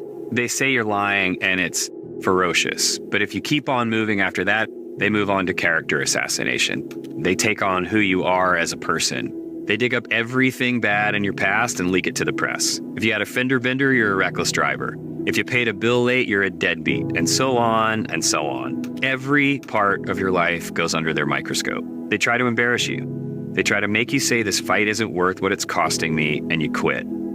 But if that doesn't stop you, and it stops most people, but it didn't stop Bobby, they say you're a liar. If liar doesn't work, they say you're an anti-Semite and a racist. No two slurs in America are worse than those. No slur except crazy. Crazy or kook or crank or nut job are their mainstays. That's their nuclear option. Because if they can get everyone to dismiss you as a wacko nut job... RFK Jr. spreading some really deranged lies. I mean, his own family doesn't support him. Everything you say is suspect. And then they can get back to selling whatever thing it is you said might not be safe. And here's the thing. It works. Like damn near 100% of the time it works. Politics is a dirty sport. Because of the significance of the consequences, people play for keeps, and no tactic is off the table. Ethics and playing by the rules be damned. The outcome is worth whatever it takes to win. Almost everyone in Washington plays the game. The most ensconced politicians admit it openly. You demonize, and then we call it the wrap-up smear. If you want to talk politics, call it the wrap-up smear. You smear somebody with falsehoods and all the rest, and then you merchandise it. And then you write it, and they'll say, see, it's reported in the press that this, and this. So they have that validation that the press reported the smear, and then it's called the wrap-up smear. Now I'm going to merchandise the press's report on the smear that we made. And it's a tactic. Congress, powerful corporations, and their dark political allies can ruin the careers or submarine a nomination simply by playing the game that they designed and have mastered. For most, the embarrassment and penalty are too great. But what they failed to understand this time was that the more they tried to hide the data or impugn the messenger, the more his skepticism motivated Mr. Kennedy to look. No matter what they said about him or how relegated to the sidelines they tried to make him, his stubborn pursuit of the truth kept him moving towards answers that exposed the system for its inherent corruption. But they don't do that. The health agencies are not working for public health. They're working to keep us sick because the agency, the group that controls them, the pharmaceutical industry, profits from chronic disease. Maybe it was the old voices, or the new ones from the mothers he had been meeting, but something deeply motivating moved Mr. Kennedy to channel his lifetime of skill into a new avenue of helping families deal with the tragedies of injury and pain that were ignored and dismissed by the orthodox institutions. Children's Health Defense became an outlet for thousands of people to get resources and care for the injuries and complications that the medical industrial complex did everything in its power to hide. The families that dealt with these life-altering changes needed a voice, and Mr. Kennedy stepped into the gap to help. His organization stood on the front lines of attack and slander to hold the system to account. Mr. Kennedy, through a deep spiritual motivation, embraced his new task and spoke up for the voiceless. I look at these, some of my friends that I've made over time who have children who are affected, children who, were perfectly healthy kids who exceeded all their milestones, and then they lost everything when they're 2 years. And a lot of these kids are so severely affected. They'll never, hold a job. They'll never write a poem. They'll never throw a baseball. They'll never go out on a date with a girl or a boy. And they'll never serve in the military. Their lives are so constricted, and the parents' lives are also shattered. Can't go out. You can't get a babysitter to take care of that child.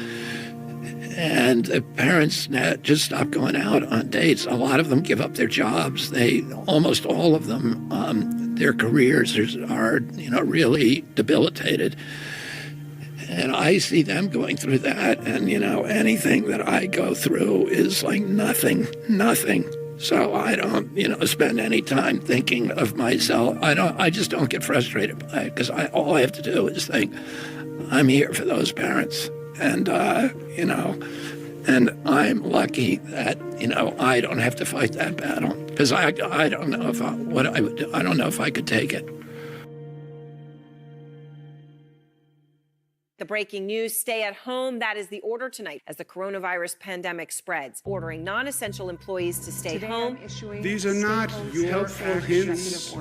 We must enact an immediate stay-at-home order. Stop socializing. I'm going to bring the home family to see mom. These are legal provisions. They will be enforced.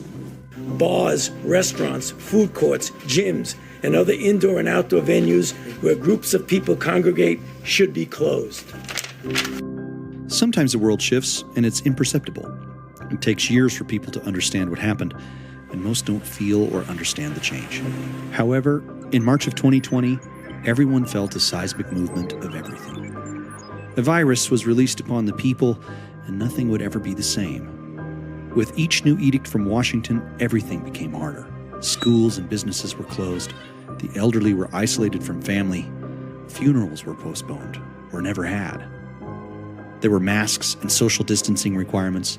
Neighbors learned to turn neighbors in for disobedient behavior. Weeks turned into months, and months turned into years of changed behaviors. The social fabric was decayed, directly proportionate to the government's actions. Voices were silenced. Dissent was banned. But in the midst of that, Mr. Kennedy started speaking out about what was happening. And what they mean by listening to the science is listening to Tony Fauci and Bill Gates. And Bill Gates and Tony Fauci are saying, you got to stay inside until you get a vaccine.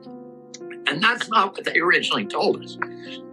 Originally told us we're going to stay locked down until they flatten the curve.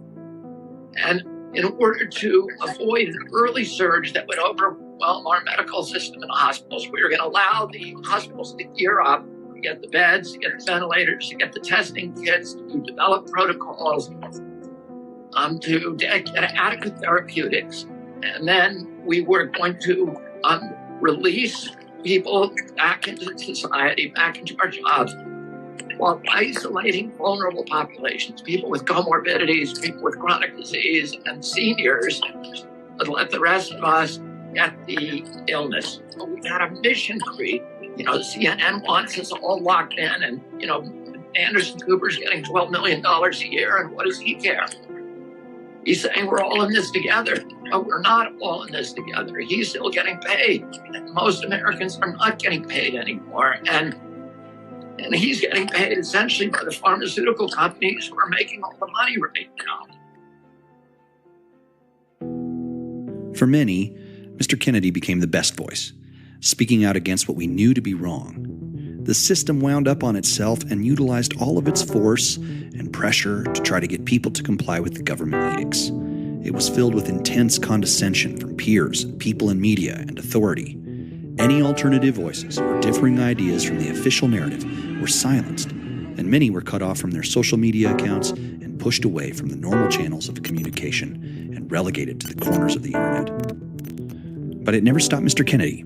He was out discussing why what the governments were doing was wrong, and why the response around the world was doing more damage than good. Here's what I predict.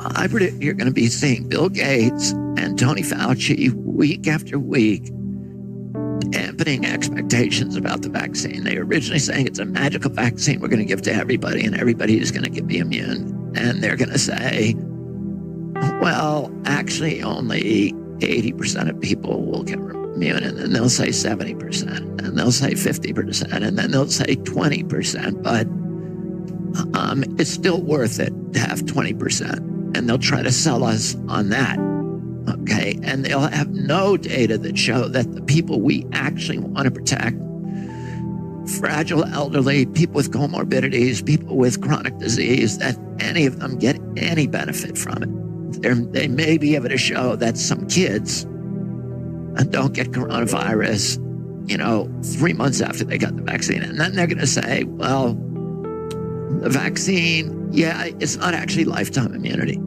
Immunity only lasts for 1 year, one season, and actually maybe not even that, maybe only 2 or 3 months, and then you have to get another one. While many of us felt betrayed by the system and the politicians, Mr. Kennedy gave many of us the words to say and the boldness to say them. He verified what we knew to be true, that Mr. Jefferson's word about the inherent and alienable rights to life, liberty, and happiness were not dependent upon circumstance or crisis.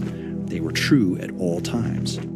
Make America Healthy Again started in those dark days of the lockdown. The stirring that came from what we knew to be true and the evidentiary way that the government was using the corporate system to profit off the crisis implanted a boldness in the mothers and fathers of this nation. They started to ask questions, to discuss in a robust and thoughtful way what was really happening. When the scientists said we couldn't, question them. But if they get up and really aim their bullets at Tony Fauci, they're really criticizing science, because I represent science. That's dangerous. The people began to see what was actually happening. The insistence on infallibility by the government felt akin to religion. It was an orthodoxy that had to be believed, and anyone who didn't was an apostate, to be excommunicated from the faith. And my father told me a couple of weeks before he died, I had a conversation with him where he said to me, people in authority lie. And, that is something that is critical in a democracy for the public to know. Our job, part of our job in democracy is to question everything. This phrase, trust the experts, it's not a thing. Trusting the experts is not a feature of science. It's not a feature of democracy. It's a feature of religion and totalitarianism. It wasn't science, and it wasn't oriented to the rights of the individual. The government was telling us exactly why the system had become corrupt. It demonstrated to us that the revolving door of corporate interests and neutered watchdogs who loved their payoffs more than their mission left the American people on the sideline for the sake of profit and power. It was visible and wrong. And Mr. Kennedy was boldly proclaiming that there needed to be a change to the whole system. The liberties of a people never were, nor ever will be, secure when the transactions of their rulers can be concealed from them. Patrick Henry. The political class of the Uniparty had no interest in telling the people what was really happening behind the scenes. They had disposed of their populist threat in President Trump, and the apparatus was in charge again. The mandates and pressures became increasingly stronger. My message to unvaccinated Americans is this. We've been patient, but our patience is wearing thin, and your refusal has cost all of us. So please do the right thing. The voices of orthodoxy were louder and more authoritarian. No questions were allowed, and anyone who did paid a heavy price. But in the wilderness, something bold began to happen. Because of voices willing to speak up like Mr. Kennedy, the American people found their own voices. They started to push back and demand a better conversation about health and government. When Mr. Kennedy ran for president, a great deal of disaffected dissidents flocked to his movement. They saw in him the leader that they wanted to take them out of isolation. He talked about liberty-oriented living. He spoke about the need for good government instead of a crony, collusional one. He gave a clear and principled path for the people of this country to reclaim their God-given rights from the government that had overrun them. He helped so many of us awaken from the COVID-induced slumber that the powerful had put us under, and he changed the conversation. And, anybody who's looked at what CDC and NIH's and FDA's behavior during COVID understands that these are industries that are not doing public health. They are doing pharmaceutical profit promotion. Where we have a doctor, Anthony Fauci, who is this trusted authority, who's telling us to do things that we know are wrong, like censor speech, like close all the churches in the country for a year with no scientific evidence, no citation, no public hearings, no public debate, who's ordering us to put on masks, even though he admitted a week before that masks don't work. who's ordering us to close every business in the country, 3.3 million businesses with no due process, no just compensation, violation again of the Constitution, who's telling us to get rid of jury trials, the 6th and 7th Amendment, when it comes to injuries by companies that are, providing these countermeasures, like vaccine companies, no matter how negligent they are, no matter how reckless they are, no matter how grievous your injury. The framers of the Constitution knew all about epidemics. There were 2 epidemics during the Revolutionary War, a malaria epidemic that disabled the armies of Virginia, a smallpox epidemic that literally froze the Army of New England while it was conquering Canada. So when I came to public health, it was easy for me to see that it was actually agency capture on steroids, because I was shocked to learn that almost 50% of FDA's budget comes from pharmaceutical companies. As bad as EPA is, if it was getting half of its money from the coal industry, it would be a lot worse. Journalism specifically are supposed to be the guardians of our civil rights. They're supposed to be speaking truth to power, large aggregation of power, wherever it is. Journalists are supposed to maintain a posture of fierce skepticism toward government officials. And what's happened to journalism in the last couple of years in this country is really extraordinary, because they're now doing the opposite. They have become propagandists for the government. 41% of the black-owned businesses in this country will never reopen. Many of those businesses had 2 or 3 generations of sweat equity, of economic equity, and they're gone forever. And the people who profited were the people who were censoring, criticism, which was the Mark Zuckerberg got everybody to stay at home and, watch screens all day, and Amazon, which essentially just replaced all of those. Main Street, my candidacy is going to be to redemocratize America and to dismantle this corrupt merger of state and corporate power that is destroying our values, our economic model, and our democracy ultimately. These surveillance technologies now are giving governments and powerful industries intrusive powers over our lives, to control us, to control our conduct, our movement, our relationships, our spending, everything about us, in ways that no totalitarian system has ever had in the past. We're constructing this kind of turnkey totalitarianism that if you do not simultaneously strengthen our democratic institutions and enunciate our rights, the lines that cannot be crossed no matter what, we are going to lose. We're going to lose those rights. We're going to lose our freedoms. The more Mr. Kennedy said the quiet parts out loud, the more Americans trusted that they had the right to ask what had happened to us. Why were we more sick than other countries? Why is our health care more expensive and less effective than other places? Why are our kids suffering more than other nations? What has happened to us at the hands of this mercantile system? Why did the government become so powerful in the pandemic? And how did they overrun our rights as citizens? Mr. Kennedy asked for sunlight and transparency, something long ago abandoned by the government, and it emboldened the people of this country to challenge the propaganda of the media and the rigidness of those in authority. And that is why the First Amendment's important. Debate, congenial, respectful debate, is the fertilizer, it's the water, it's the sunlight for our democracy. It was exactly the conversation that the people of this country were wanting. What happened in the campaign was unique in American politics. A broad base of people found their way out of political isolation and into a family of citizens who learned how to talk to each other, debate, disagree, and strive for amicable and reasonable answers to questions that the political class had always used as points of division. They became the embodiment of what Mr. Kennedy said was possible. The crowds grew larger, and the momentum gained grassroots steam. It was an incredible assembly of individuals who were putting their country, their children, and other citizens first. The success that Mr. Kennedy had in his pursuit of the truth in the courtroom and in calling the powerful to account was translating in the minds and hearts of millions of Americans. This unimagined cross-section of supporters were coalescing behind a man and a movement that was rooted in optimism and civil discourse. He was more than a typical politician that was running to secure his future invitations to commentate on television or setting himself up for a successful book tour.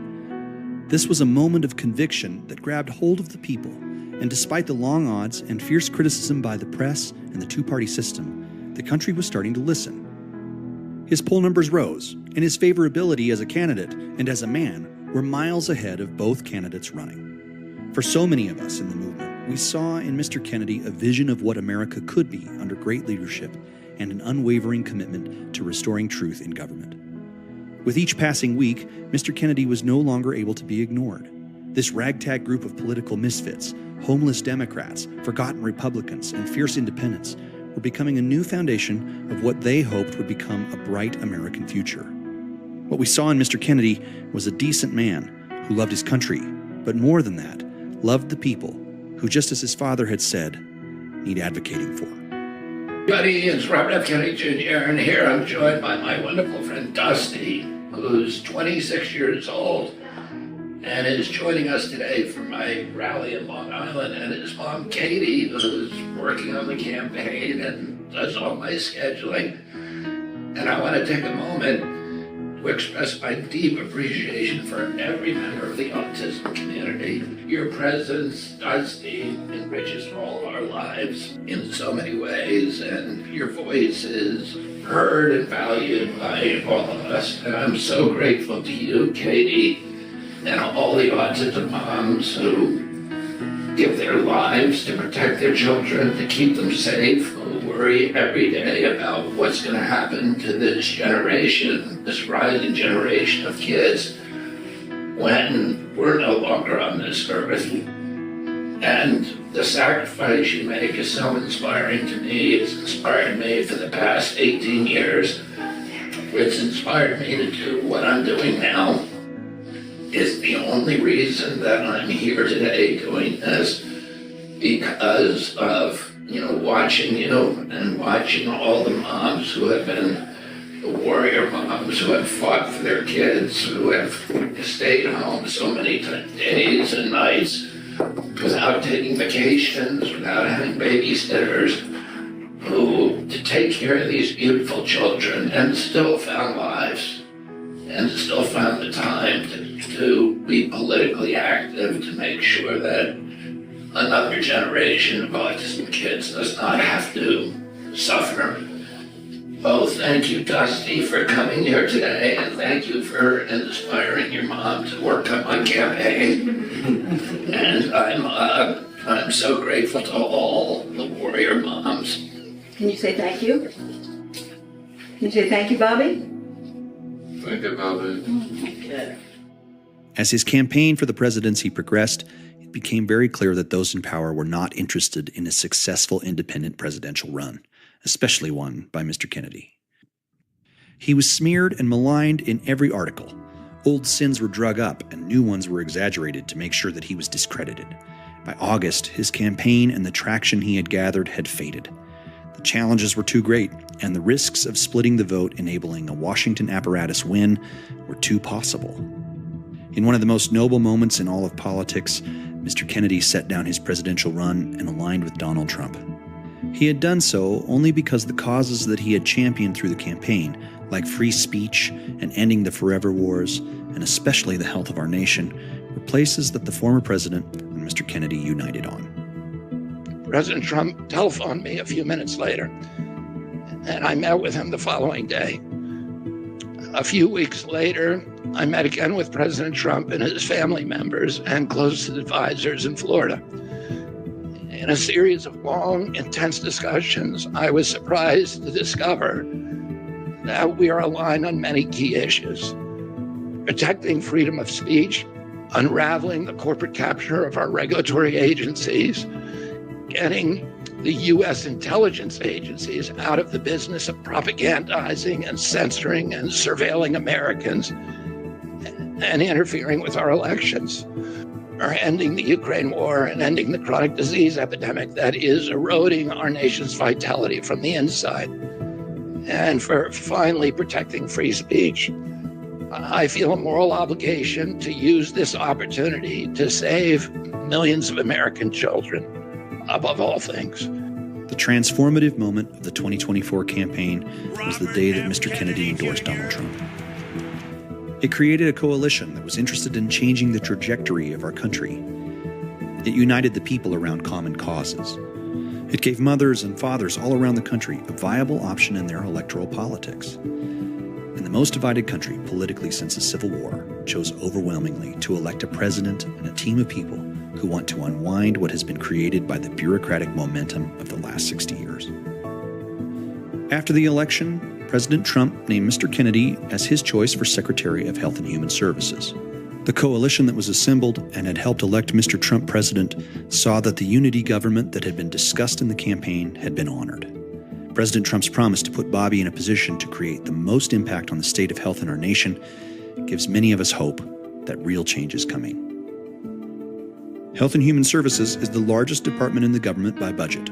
It oversees our scientific endeavors and our services in health. Everything from agriculture to medicine is under the umbrella of this division of government.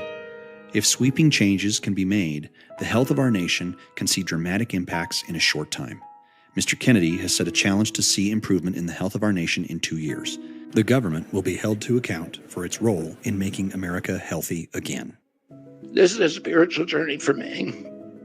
I reached my decision through deep prayer, through hard-nosed logic, and I asked myself, what choices must I make to maximize my chances to save America's children and restore national health?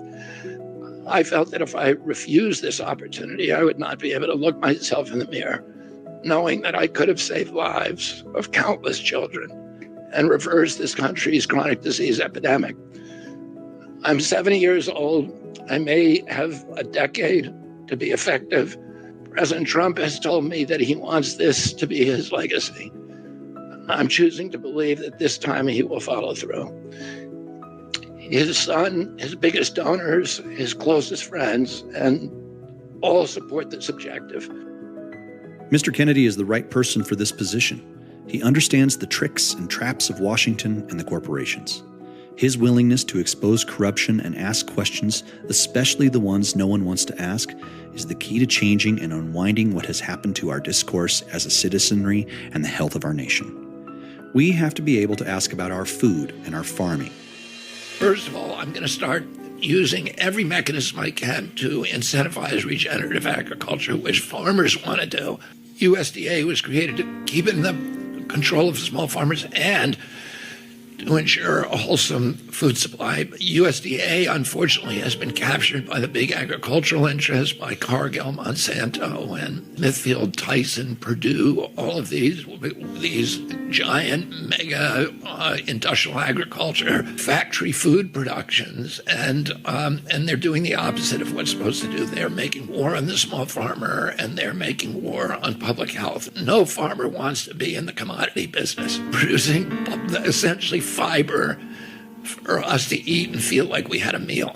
And nobody wants to live like that, but they're locked in a system from which nobody can escape. And I've got to provide them ways to escape. I'm going to incentivize the transition to organic and regenerative agriculture. One of the things I can do is to weaponize the other agencies against chemical agriculture by doing good science on the chemicals that are actually poisoning us, and show that, maybe high fructose corn syrup is linked to the obesity epidemic in this country. Sure. Thomas Jefferson said that American democracy is rooted in tens of thousands of independent freeholds, each owned by a small family farmer with a stake in our system, both our political system and our economic system. And that for democracy to survive, we had to keep the landscapes in the control of small farmers.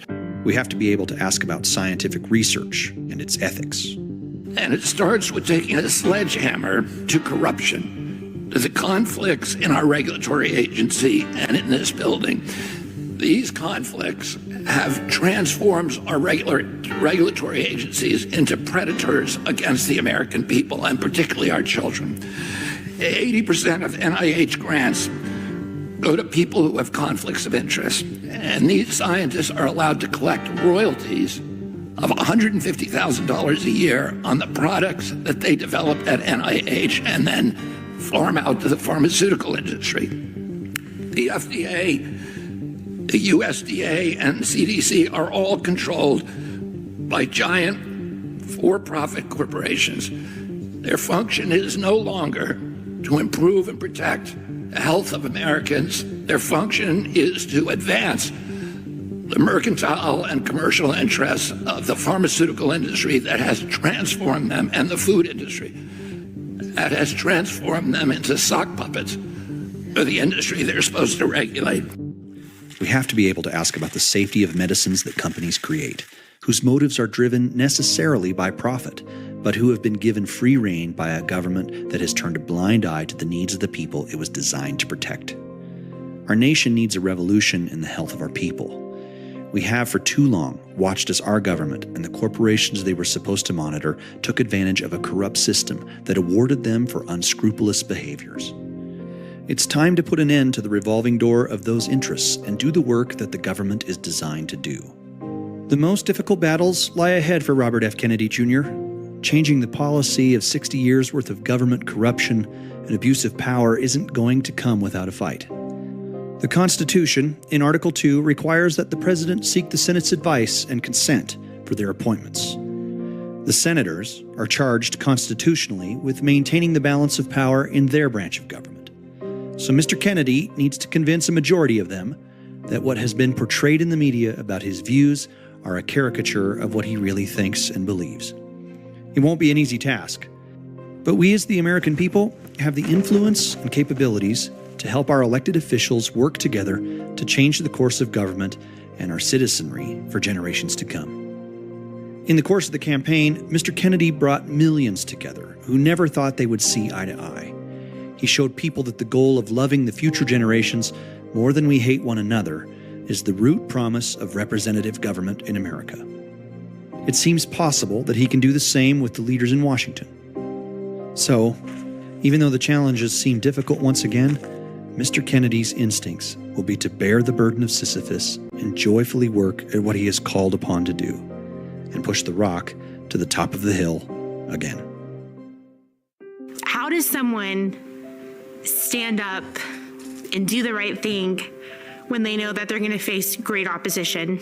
You have to have some kind of spiritual commitment, because the punishment and the disincentives for telling the truth are often overwhelming if you are just living in the material world. You know, my father believed that we should be indifferent to what people thought about us, that we should do the next right thing, and that we had to be indifferent ultimately to the world and to, you know, what the Stoics believed.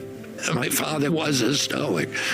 Is that we should be indifferent to our own desires, our own pain, all of the things that drive us in the material world, and that our duty was to figure out what our function was and then to perform it no matter what the cost. As long as I feel like I'm doing the right thing, the public rebukes are a kind of gift because they're confirmatory that, I'm doing something difficult and that I should be, I need to be grateful for that and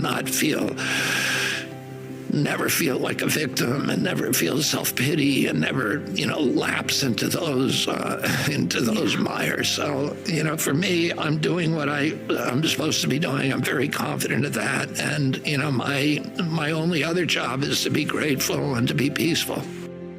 Thomas Jefferson said, "It is in the people to whom all authority belongs. Reflection, with information, is all which our countrymen need to bring themselves and their affairs to rights." Because I don't like the way the country's going.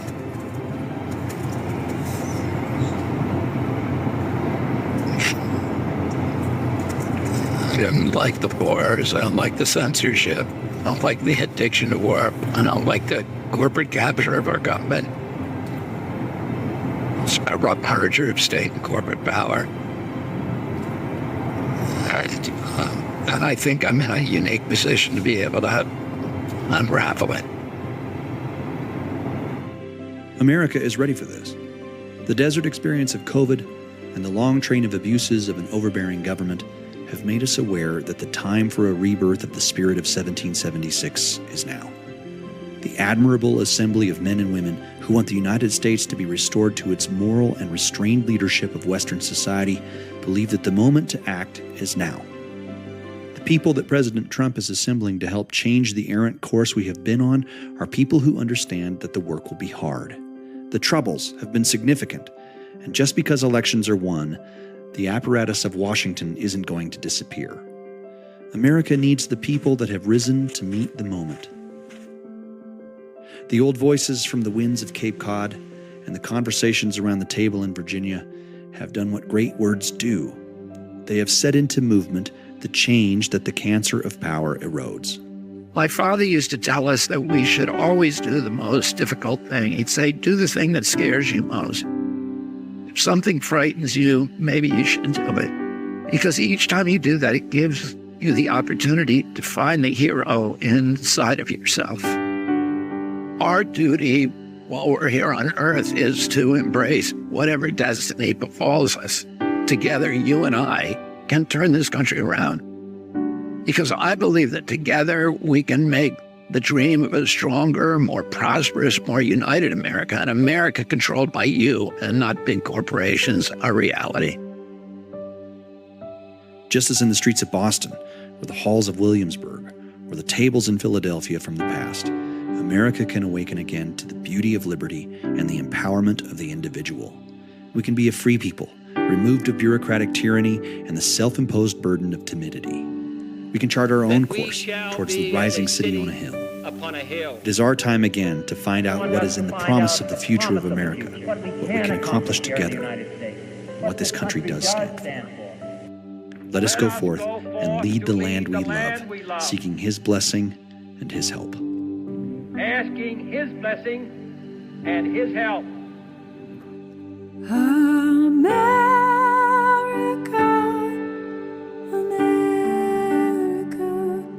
God shed His grace on thee, and crown thy good with brotherhood from sea to shining sea.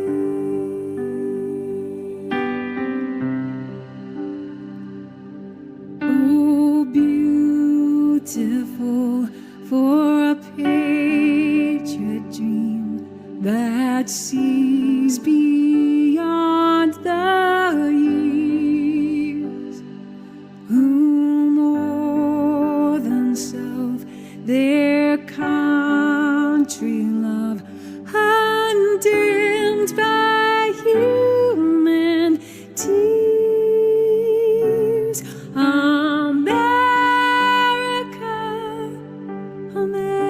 America, God shed His grace on thee, and crown thy good with brotherhood from sea to shining sea.